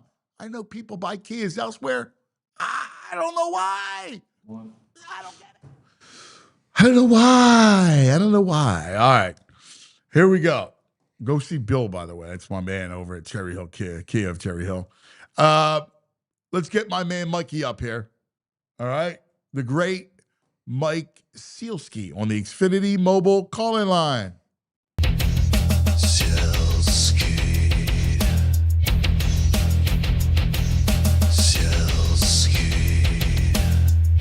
Here comes Mike Sielski. VG's out of his mind. Yeah. Now you look at you look. I like that, man. I like that look, dude. Got to carry the torch for VG since he's not there today. Yeah, I know, man. I'm looking at you. You look, all of a sudden, you look deep in the streets. I'm trying to fake like I went to North Catholic. And Mike, I saw a picture the other day. You would love this. He was at a LaSalle University event with some of Philly's finest. Mr. Tim Legler, Mr. Raft. Oh, the great. And who was the fourth, Mike? I'm blanking. Fran Dunphy. Dumph, yeah. The best. What a council that is. That is a great council. Legs. LaSalle Pride. It is. Onions. We got the preeminent college basketball analyst in America. We got the preeminent NBA analyst in America. And we got this schlub with this hat on with you guys now. Listen, it was royalty, man. That's LaSalle royalty. It doesn't get better than Raft. Nah. He's the No, Onions it doesn't. is the best. No. We better change the subject or I'm going to start singing the fight song. Yeah, do it, man. All Maybe right, at the end of our conversation. That's the deal. All right. All right, dude, let's get right to it. So my column was about, look, you saw some good within the ugly of the interceptions. You saw some good with the offense. You can't turtle up. You got a couple bad teams. You got to get the quarterback his mojo back. From what I hear, he's got no confidence. All right? You have to try to figure out a way to rebuild that confidence and get him to play with any kind of swag. Yeah, that would involve running the ball first and foremost, I think. I go back to this one little moment, not from this last game, Ant, but from the game before that.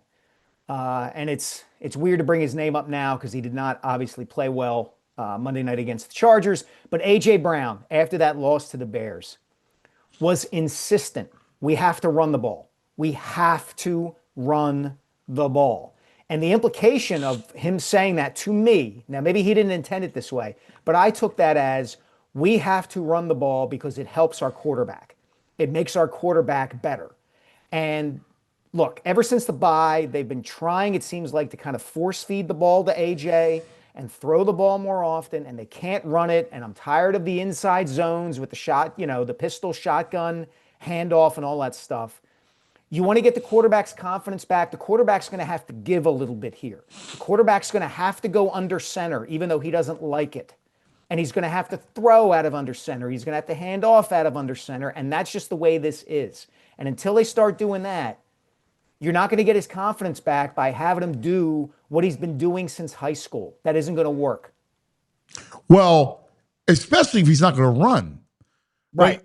If he's in shotgun, all right, well, make sure he's a part of the run game and actually is a willing runner. If he's not going to be a willing runner, then he has to be under center. Well, you saw the numbers, the short sample size, but there's so much better. Even if you take out the Saquon long run, which skews it a little bit, they're still more effective with him under center than in shotgun, where it's stale and easy to read. Yeah, everything you said is correct. And the steps forward that the offense took, such as they were Monday night, is at least in part a byproduct of the fact that they threw it so many times. Like I'm, Dave Murphy's pointed this out too, and I agree with him completely. Like the throw to Devontae Smith, the 28-yard, skinny post there on 3rd and 16 late in the game. That's a great throw. Guess what? You have an NFL quarterback throw the ball 45 times in a game. He's going to make some great throws. They all are, if you give him that many opportunities. But, that's not the way to judge this. The way to judge this is, how did Jalen play overall? And there were throws to be made that he didn't make, either because he didn't let the ball go or he missed on them. And we saw the 5 turnovers. So you want to build his confidence up. They've got to get the run game going. And But here's the problem. Putting him under center. We've been through this, though. The run game, now the Raiders are the Raiders, right? So whatever. Put them aside. They haven't really been able to run the ball. They had some success against the Chargers. Now, my beef with the run game is, why not attack the edges more, right? Mm-hmm. Why not go off tackle a little more? Like, you said it earlier. Steve's not winning on a regular basis, right? The interior part of that line is always hurt, banged up. I mean, you're just not getting a lot of great stuff. They popped a couple early, right, which I think led them to believe that they could run between the tackles. But that out of shotgun inside zone stuff, it's not working. Like, if you're going to do it, attack the edges a little bit. Yeah, they've got to do something different in whatever they can do, and whatever Jalen allows them to do that's different, they have to do it at this point. And you're 100% right. We've talked about that. Their tight ends can't block, and that really, really hurts when the interior of their line is not the dominant force it was last season. The runs you're talking about, the ones that Saquon popped early on, they were out of formations in which Jalen was under center. And I know it's a small sample size, like you said, but I think you've got to lean into that a little bit and hope that Jalen finally comes around to this idea like, look, man, we're not at a stage where you can just sit back and be comfortable in the RPO thing. Every team in the league is caught up to that. Every team is caught up to that. Especially if you don't want to run it, so it doesn't matter. Right, exactly. And yeah, exactly. And to be honest, Ant, like, to a certain degree, I don't blame him for that, right? Like, he got the concussion last season. I know it's a big part of his game. Certainly it was early on in his career. But, if a quarterback doesn't want to purposefully take hits and design plays, I'm not going to kill him for it. But you're right. It's so essential to making him a functional, good quarterback that he almost has to do it. Otherwise, nothing else holds up for him. That's the problem. Like, it's a part of the arsenal. Like, it's what helps make you an effective, Super Bowl winning quarterback is being a part of it. Like, you strip that away, like, what's Russell Wilson without his legs? Yeah. Yeah, you're 100% right. Look, there were plays. Go back and watch the film of the Super Bowl last season. Like, a couple of those long runs that Jalen went on to kind of break the Chiefs early in the second half to keep drives going. He has open receivers on those plays. There's one that he breaks for a long run, right up the middle. Devontae Smith is 5 to 6 yards in front of him. And all he has to do is dump the ball off, and Devontae's going to gain even more yards than Jalen did on the scramble. But that's not Jalen, but he can overcome that because and when he's able to run. And now he's not doing it. And that's what made him so effective, I thought, because he was a point guard, right? Like, I always use the point guard analogy, right? Like, that's what he's got to be. Because, listen, the style play, take Dak. He's not Dak. Dak is 1, 2, 3, the ball's out, right? Like, he's got 2 elite receivers and a good tight end, but they're more vertical, and the ball's on time. Dak throws the ball on time all the time. Yeah, I heard somebody describe it this way. Like, when you're an NFL quarterback, you have to throw the ball into uncertainty. You're throwing it trusting your receiver to get to the spot you're throwing the ball to. That is not Jalen's strength. It's just not. He did it on that Devontae skinny post the other night, but he doesn't do it often enough. And How do you work around that if you're an offense? You create space by having your quarterback move and all that. I understand that he doesn't want to do that, that it's risky for him to put his body on the line like that.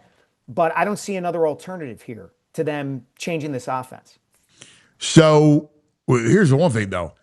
I don't want them to turtle up on Sunday or going forward because he threw the 4 picks. Like, he's going to have to let it go. He's going to that throw that you said, and I'm with you. Yeah, you're a quarterback. You're going to make those. You give him enough opportunities, you're going to make them. I get your point, but there's no other answer. Especially you could get the run game going to some extent, but ain't going to be like last year. No, it's not. But I don't know how you get Jalen to make the kinds of throws that he's been reluctant to make his entire career. How do you do that? Do you hypnotize him? I don't know. I go, dude, all right, I counted 4 last week that were on time, great throws down the field. Mm-hmm. And I just let him sit in a dark room and play it 4 in a loop all over. I don't know, but you gotta figure it out, because here's the issue. I mean, let's be real. You have a quarterback and a coach that have had like unparalleled success. Right. But both have flaws. And there's both uncertainty moving forward. If this thing goes completely off the rails and tumbles into the ocean, listen, I know Howie and Jeffrey, they're not guys that are going to sit on their hands. Hell no.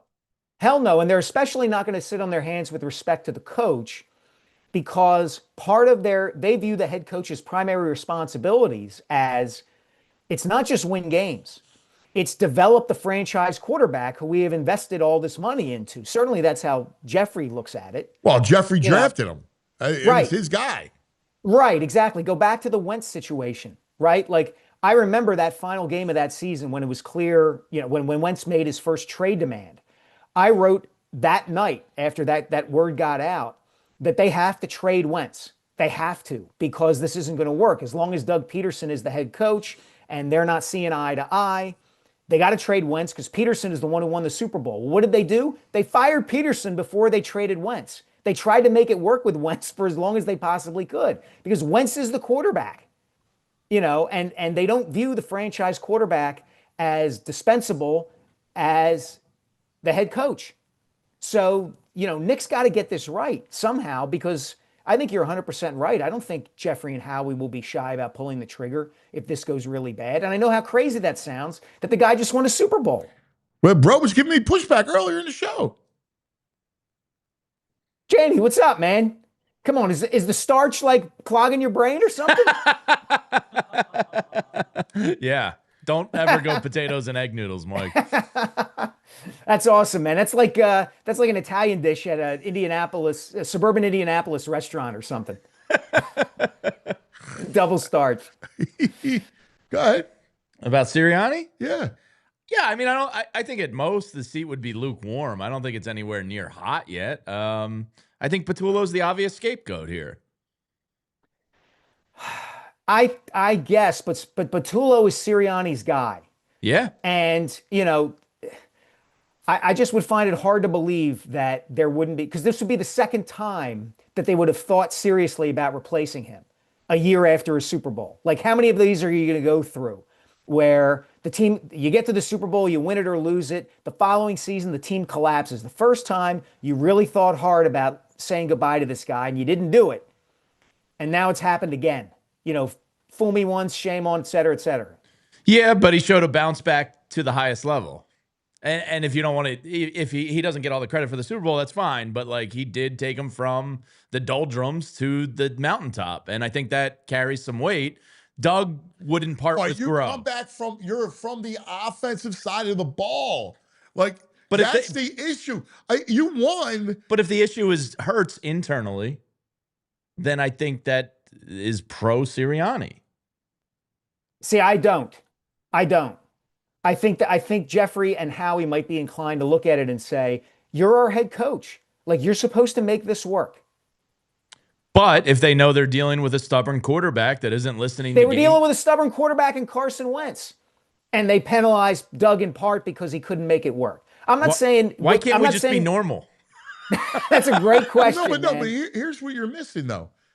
It's a GM franchise, Right. And when I say GM, I'm including Jeffrey, right? Like it's a front office franchise. Sure. You're still viewing it as the coach. The coach, Mike said it earlier, is interchangeable. Yeah, I agree with that. And to some extent, like the quarterback's only going to get so much leeway before they go, listen, we have an out. We pulled the plug on Wentz. We'll pull the plug on Jalen. And we pulled the plug on Doug. We'll pull the plug on Nick. I just think 2 Super Bowls in 4 years gives you some equity to survive this. They look at it like we're responsible for that. Yeah, and that brings us back to the Hurts question, Jamie, which is it's very easy, and I'm not saying it's wrong, to look at what happened last season now and say, if you're Jeffrey and Howie, if what it takes for us to win a Super Bowl with Jalen Hurts is building the best roster in the NFL around him, then we might need to change some things. And that would include the head coach. And it also could include the quarterback eventually. Sure. But I think the coach would be the first. The coach is one the to go easier down. one to do. Yeah, sure. But Yeah. the coach, changing the coach doesn't bring you a potential first and second round pick back, you know?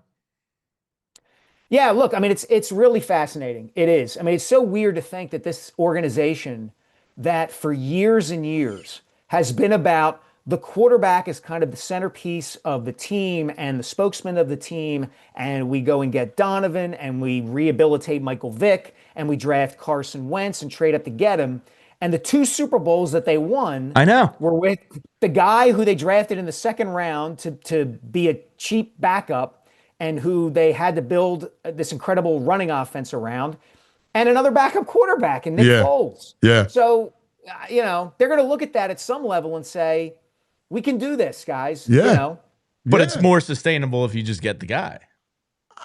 I mean, there's 2 ways to do it, like that New England way or this way. This way, they've won a lot of games since that period of time with interchangeable parts.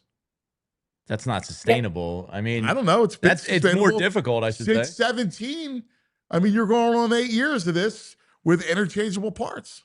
But team makes the Super Bowl, and then a year later, they fall apart every time.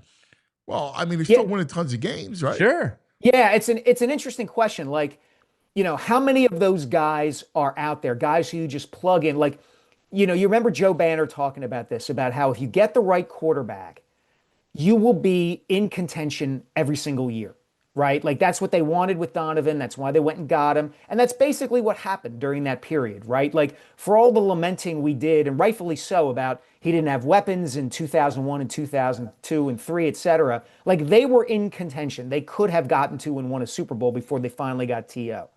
So you can do it that way. And you might even end up with a situation like Atlanta had with Matt Ryan. Like Matt Ryan's probably never going to get into the Hall of Fame, but he accomplished something more difficult, which was like making the Falcons good for like 14 years, right? As long as he was there. And they were in contention. So you can go that way, but how many of those guys are out there? They're really that's the point. To find, right? So what's your alternative? There's there's 5 or 6 of them. Yeah, out of 32. Yeah. That's his point. Yeah, they're really difficult to find, and the Patriots, who were the consummate example of this, stumbled into it. And they may have stumbled into it again with Drake May. That's what he said. I mean, but that's my into it with point. Brady. They stumbled. Well, May's higher equity, but still, yeah. But my point is, you can chase that where the odds aren't great that you're going to find it, and if you do find it, you might just get struck by. It's just because you got struck by a bolt of lightning. Or you can kind of do what the Eagles have done, which is turn the head coach and the quarterback positions into, what's the word? That like they're almost like fungible. They're replacement level guys, like who you can cycle through, and as long as the infrastructure's in place, they're almost like them, middle management in a weird way.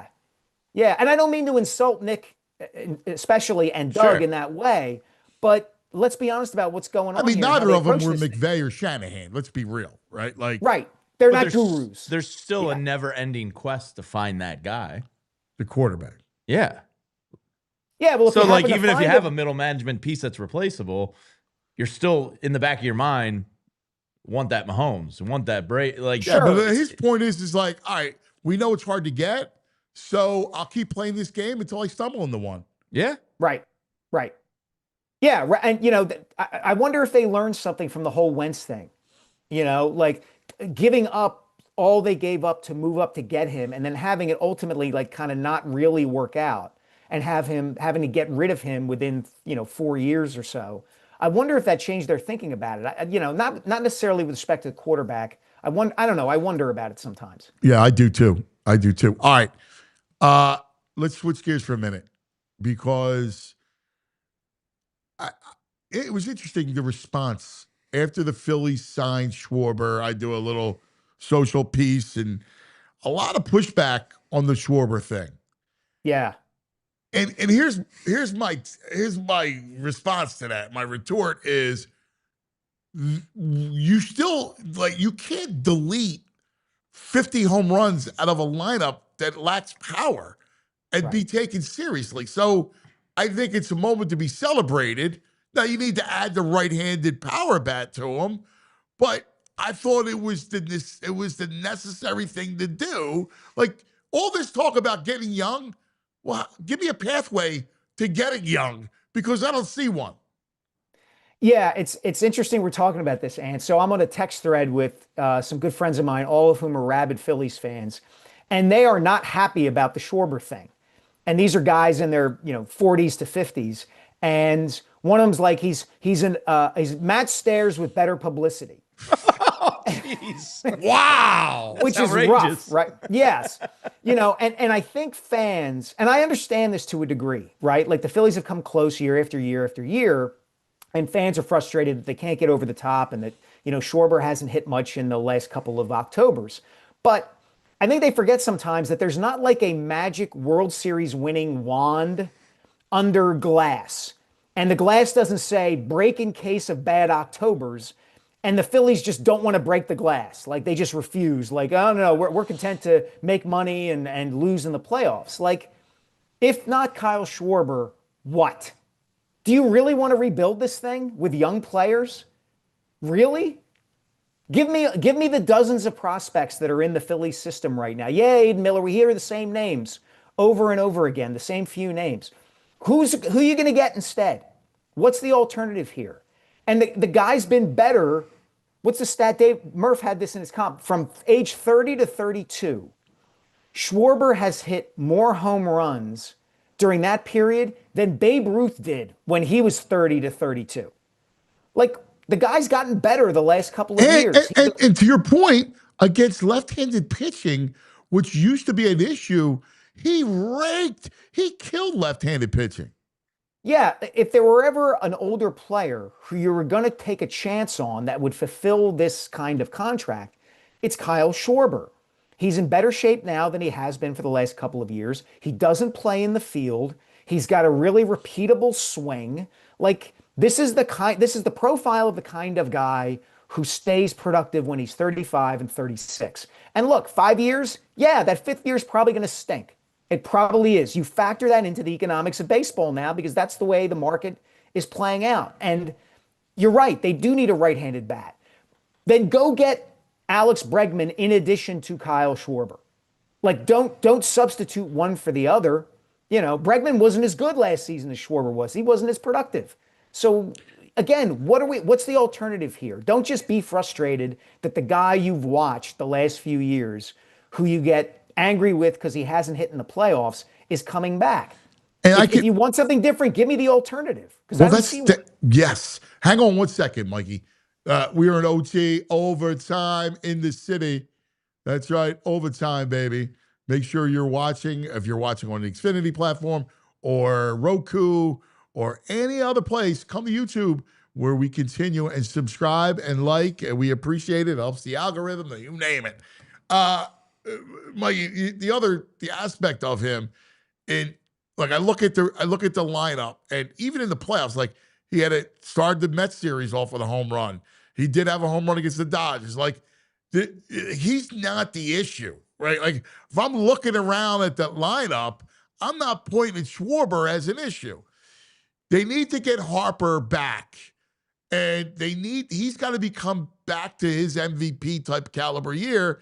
And to do that, you got to protect him. I keep going back to protecting Harper. Now that you got Schwarber in play, right? He's done. You got to protect Harper. That's got to be your main goal. Yes. Go back to that NLDS. Okay. And it's easy to forget this because the Dodgers went on and won the World Series, and Shohei Ohtani looked like an alien for a good bit of the playoffs. The guy didn't hit at all. Nope. He struck out pretty much every time he was up in that series. That's how well the Phillies pitched him. And guess what? The Dodgers won the series anyway because they have more lineup depth. They had other guys. And you're 100% right. It's not just about protecting Schwarber and Harper. You've got to firm up the rest of that lineup somehow. And I would much rather see them make some changes there than let Kyle Schwarber walk away and then take that money and sign, an Alonso or just somebody to substitute for letting Schwarber walk. Like, you've got to make that lineup better up and down. And some of that is Harper bouncing back. Some of that is Trey Turner being more consistent. But some of it is just getting more productive players in the other spots in the lineup.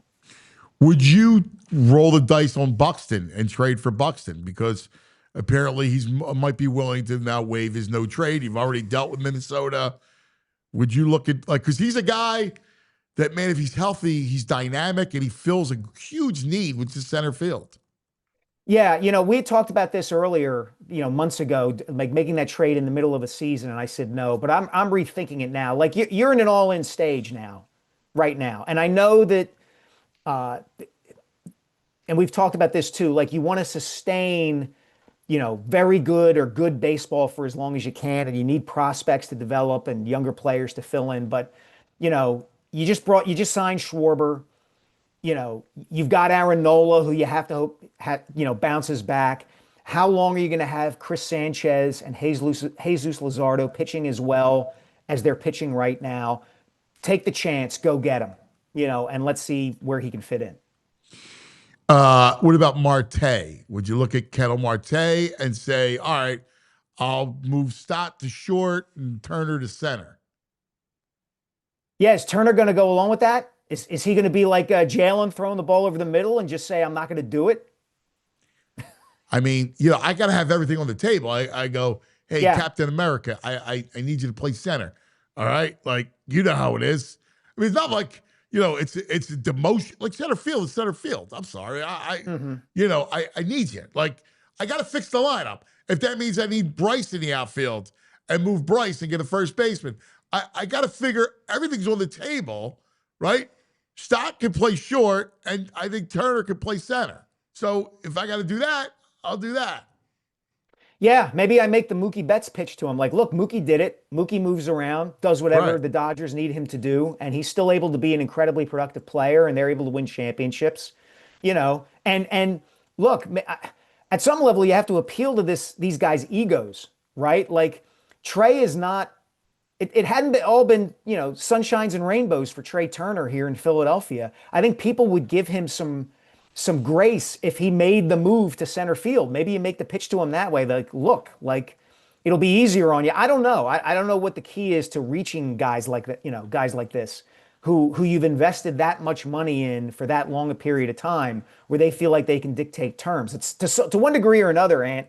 All these guys are Ben Simmons. They're not nearly as bad as Simmons was. Mm-hmm. But once you get that amount of money, you have that team over the barrel. The franchise is ceding power to that athlete.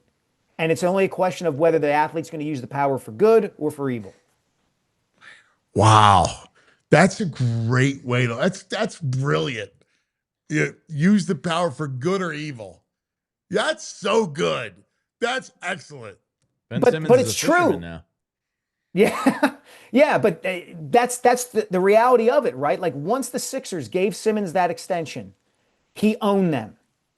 Yeah. And it was why he could walk away and say, I'm going to wait until you trade me. Where, like, he didn't look at that situation between himself and Daryl Morey and then ending up in Brooklyn as a loss for him. He looked at it as a win. He got where he wanted to be. The fact that it didn't work out for him in Brooklyn and that people hate him in Philadelphia doesn't matter to him. He got what he wanted.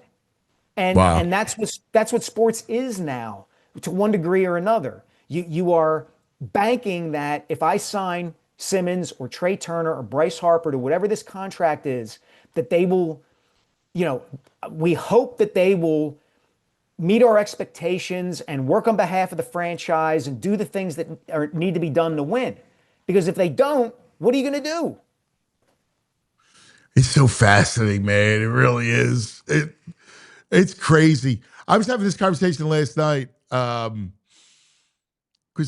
if you now take college football, right?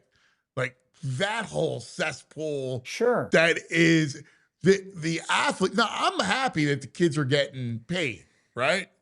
But you got coaches. The whole thing's out of whack because you got Kiffin, who's not going to coach in the playoffs. Right. Like, it's about the playoffs, but he's not coaching in the playoffs. You got all kinds of anarchy. Raiola left Nebraska after he got paid big money. He went to the portal. Matt doesn't even want to talk about it. Like, it's, it's insane. Sports is teaching us the value of guardrails in society. Whether it might have to get to the point where we start to formalize these things, right? Like, look at gambling in sports, right? I don't care if people want to bet, play fantasy, all that stuff.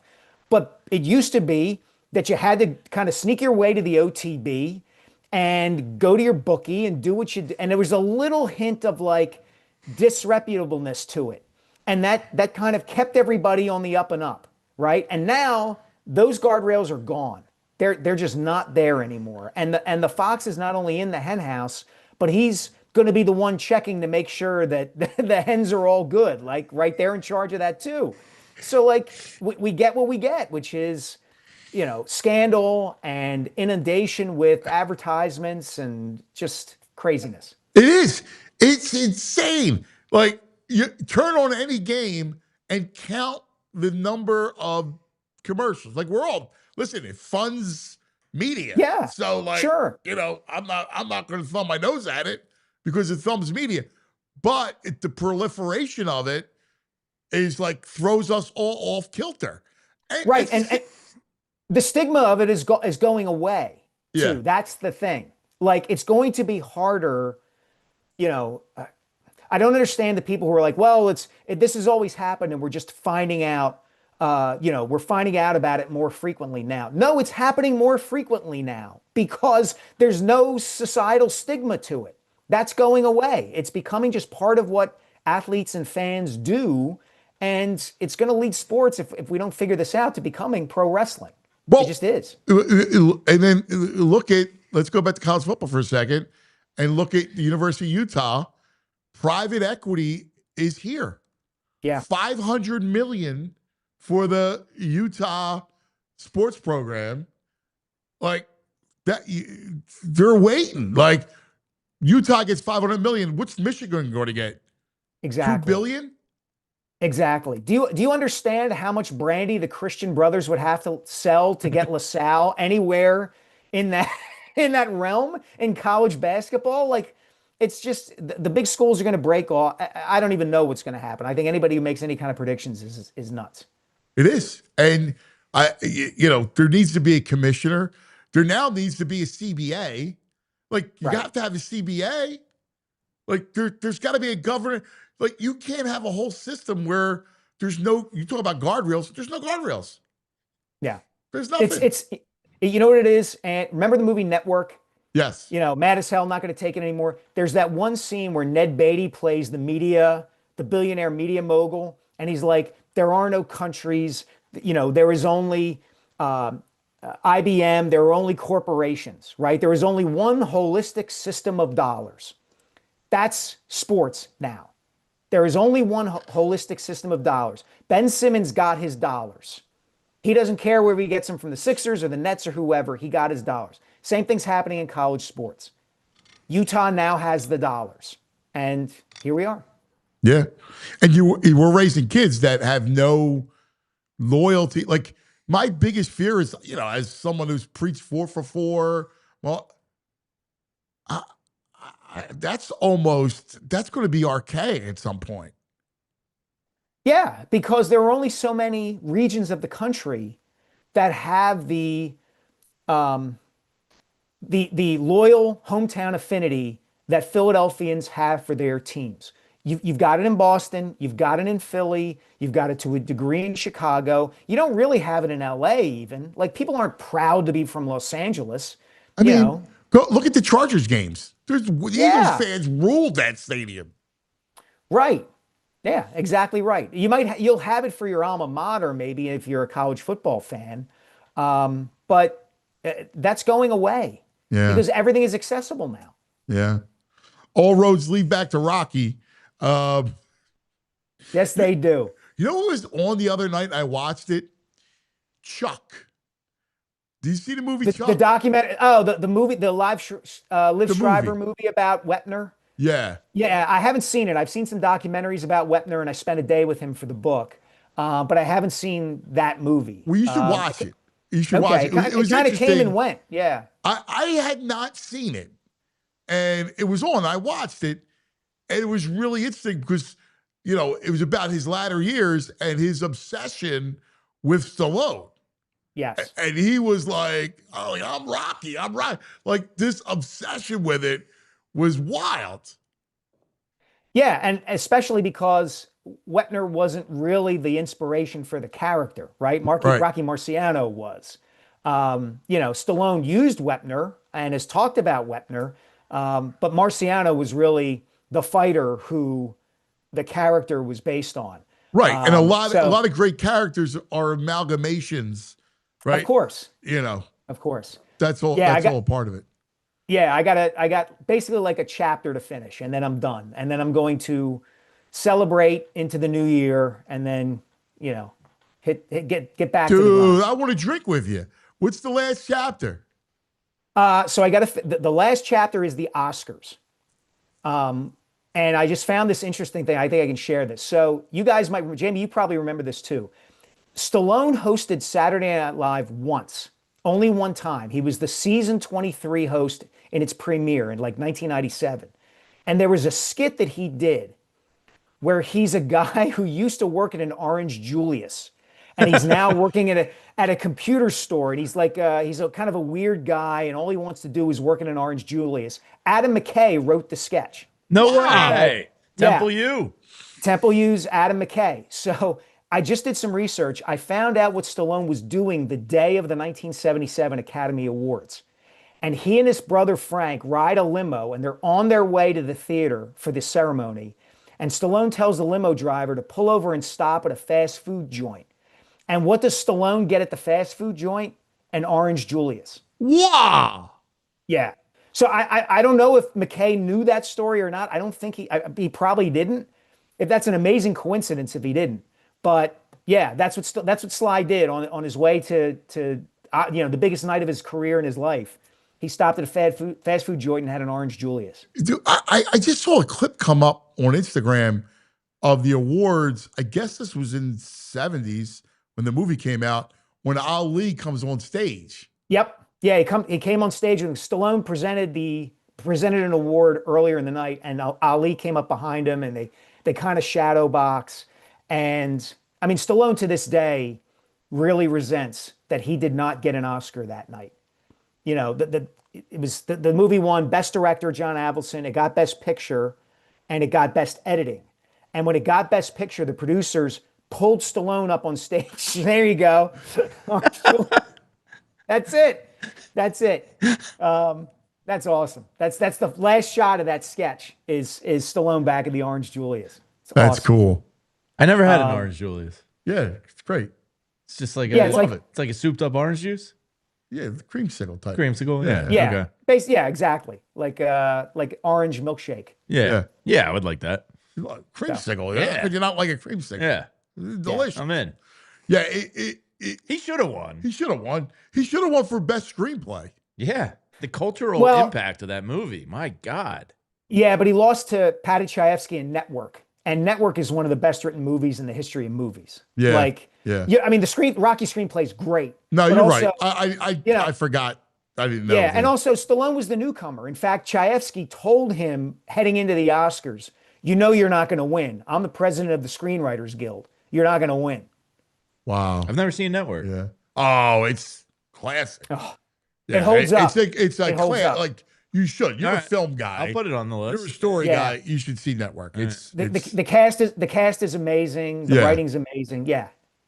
I mean, that era of films, the greatest era of films in the history of movie making. Yep. Absolutely. You know, my brother, we got a drink when you're done. All right. It's a date. Don't steal any bike chains. All right. You got it. Have a good one, Starch. Mike Sielski on the Xfinity mobile call-in line. Potato and noodles, man. Don't do it. That's great. You just checked out. Like, I'm out. I did gonna want to call watch it the quits. game, and I was like, I can't. I gotta restart. You know, I'm the weirdest person. I'm weird, right? I don't just say I'm going to sleep. I stay up until I'm exhausted and fall asleep. Really? That's crazy. Oh, really? Am I that unique? No, I think there's a lot of people that like Is it you. that weird? I meant to say No. that unique. I just like So you'll say I'm ruined 10 the next o'clock. day. Yeah. There are people like that who are scheduled and be like 9:30, 10 o'clock, I'm going to bed. I'm I not ride the like that. wave. I'm like, if I start feeling tired, then I go into my bed. Yeah. I don't ride like the wave. have like a 'Cause some certain nights I'll be a time. night owl. Yeah. But then the next day, like I know I I'm guess you're like me. but I know I'm cooked and I'll like get the girls down and go to bed at 8:30. See, Yeah. I'm not a night So owl. like I have to balance it. So I had dinner with a couple of guys last night, and both those high achiever type guys, and both dudes go to bed By 10 o'clock. 9 o'clock. Yeah, one went to bed at 9, and the other one at 8:30. Yeah, I can't do that. It's too early. And I have struggled with that. I know. Like, now they both wake up 4. They're working out 4:30. They wake up working out. They meditate, like, you know. I need to meditate. And I'm thinking, yeah, I really need to do that. But What are you laughing at? I can't I need go to meditate. bed at 8:30, 9 o'clock. Well, because there's sports on. Right. So you have no chance. I mean, I can't, like, I have watched. But you can probably drop like the Angels Mariners like Great. 1:30 a.m. Yes. watches. Yes. Yeah.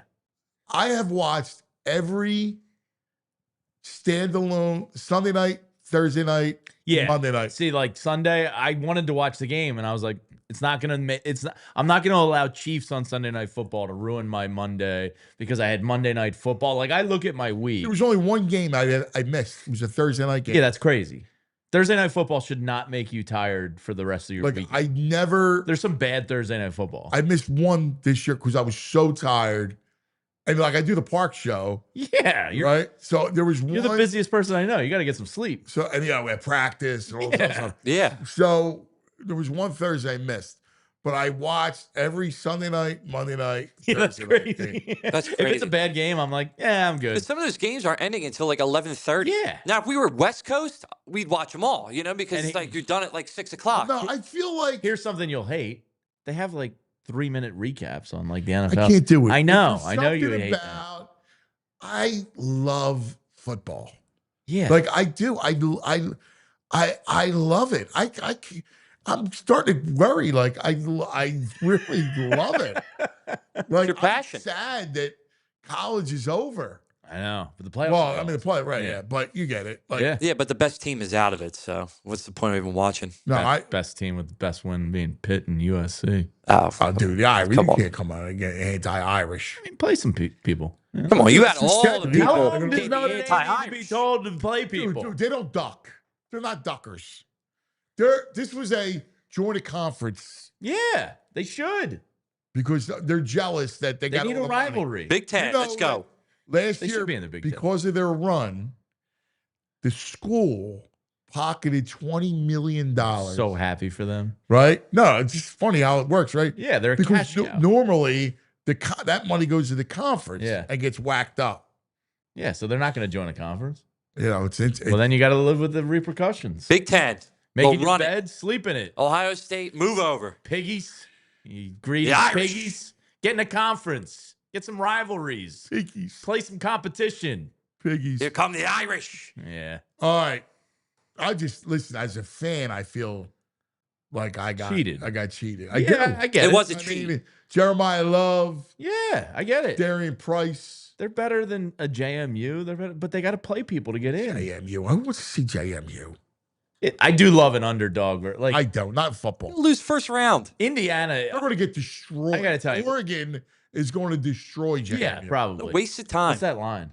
I don't know, but it's going to be. Or extend it to 16 teams, and then they can get in. But like what Indiana's doing right now is like one of the greatest college sports stories ever. It is. It's fantastic. But even what happened Saturday night, that needs to change because that game was meaningless. It was meaningless. Like, you now have to get this conference championship. Like, that weekend needs to be a play-in weekend where teams got to play each other for the right to get into the playoffs. I like that. That's a good if idea. you took like the bottom 6 teams and made them. I was listening to Nick Saban talk about it. And then I was having a conversation with somebody. And I'm like, I feel like Saban was awesome. Yeah. Like, let him be the commissioner. Yeah. I mean, I got to pull for Notre Dame. They got 2 LaSalle kids next year, you know? So. Oh, now you're a fan. Joey O. And Gavin McEwen from Glenside. Yeah, it's awesome. Stud tackle. So I don't dislike the Irish, but they gotta enhance their schedules. Yeah, you can't have. Your I best do friend agree. hit Just get a in team USC. from each conference. Yeah. Play them one team from each That's conference. smart. You plan it 4 years in advance. Like, you're going on, you know. Yeah, because USC and Stanford were once really Exactly. good, and you plan it 4 or 5 years in advance. This is why you got to get in the conference. There's a history of it. You just got to get in a conference where you know there's going to be 3 or 4 good teams. I get it. I get it. I get it. Yeah. All right. Time now. Go back in the day. Where we going, bro? We're going back. We're going back. We're going back in the day with True Mark. Oh, yeah. And we got history. Yeah. 40 seconds of history. Of hot air history. Hot air history. A new Guinness World Record. This was sent to me by Mr. VG himself. Speaking of 40 seconds. All right, we got the audio. 40 seconds. That guy ate some egg noodles and potatoes. He was full of starch. Oh my gosh. That's unbelievable. You can't teach talent like that. I don't even know how you got to train Did for that. really get on the air? I didn't know the audio was going to be on the air. How can you not do the audio? It's like it defeats the purpose. He's right. If you're going to do that, you got to at least do the audio. But why in the world would you think that's a great idea? A guy standing on stage, lifting a leg, going for the gold. I mean, that's worthy of some recognition. I'm going to show that to the girls. It is impressive. Going for the gold? Yeah, I mean, Guinness Book of World I Records. I have to send it to Moscow. The brass you got to have, though. Love that. Yeah. In order to stand on a stage He and do will- that in front of people, like I would be embarrassed. I'd be mortified. Well, clearly there's no shame in his game. Oh, there was no shame there. Yeah, I mean, we got a mic like right there, similar setup. You want to try? Go Never. ahead, Starch.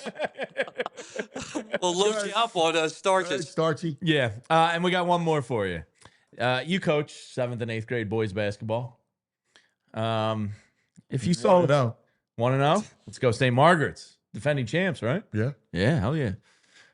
If you saw, I don't know, a 7th grader do a 360 dunk on the court, would you ask for a birth certificate? Yes. Because wait till you see this 7th grader. My diamonds on or approach on, bro. I'm letting it off. I built a big. The number 1 ranked Oh 7th my grader in the God. country. That's a grown ass man. Oh my God. Look at that pass. Oh my God. Oh my God. 7th grade. He's only 18.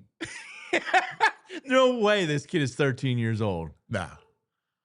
He's too fluid athletically. Yeah, look at Like, this. Look at him. I mean, He that's did a sick. 362 hand jam. He's probably 15. Right? What would you do if that kid showed up to play St. Margaret's? You know. There's nothing you can really do. Forfeit. I mean, That's white flag right love there. My junk defenses. I mean, yo, Moss, go ahead, buddy. Yeah. Take some charges.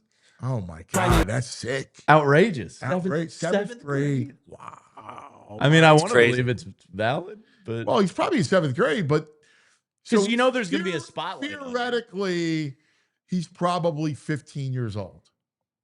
Yeah, Like he's probably 15 because you can be because 14. you can reclass twice. Yeah, So he's probably 15. And here's the thing, dude, everybody's reclassing. I know. Like I get it. You know, I have this conversation almost daily with people. Kid I grew up playing with ended up having a cup of coffee in the NBA reclass in 7th, 8th grade. So I had a guy tell me, if you're going to take this stuff serious, he goes, otherwise don't play. Yeah, He's I like, mean, you got to reclass them.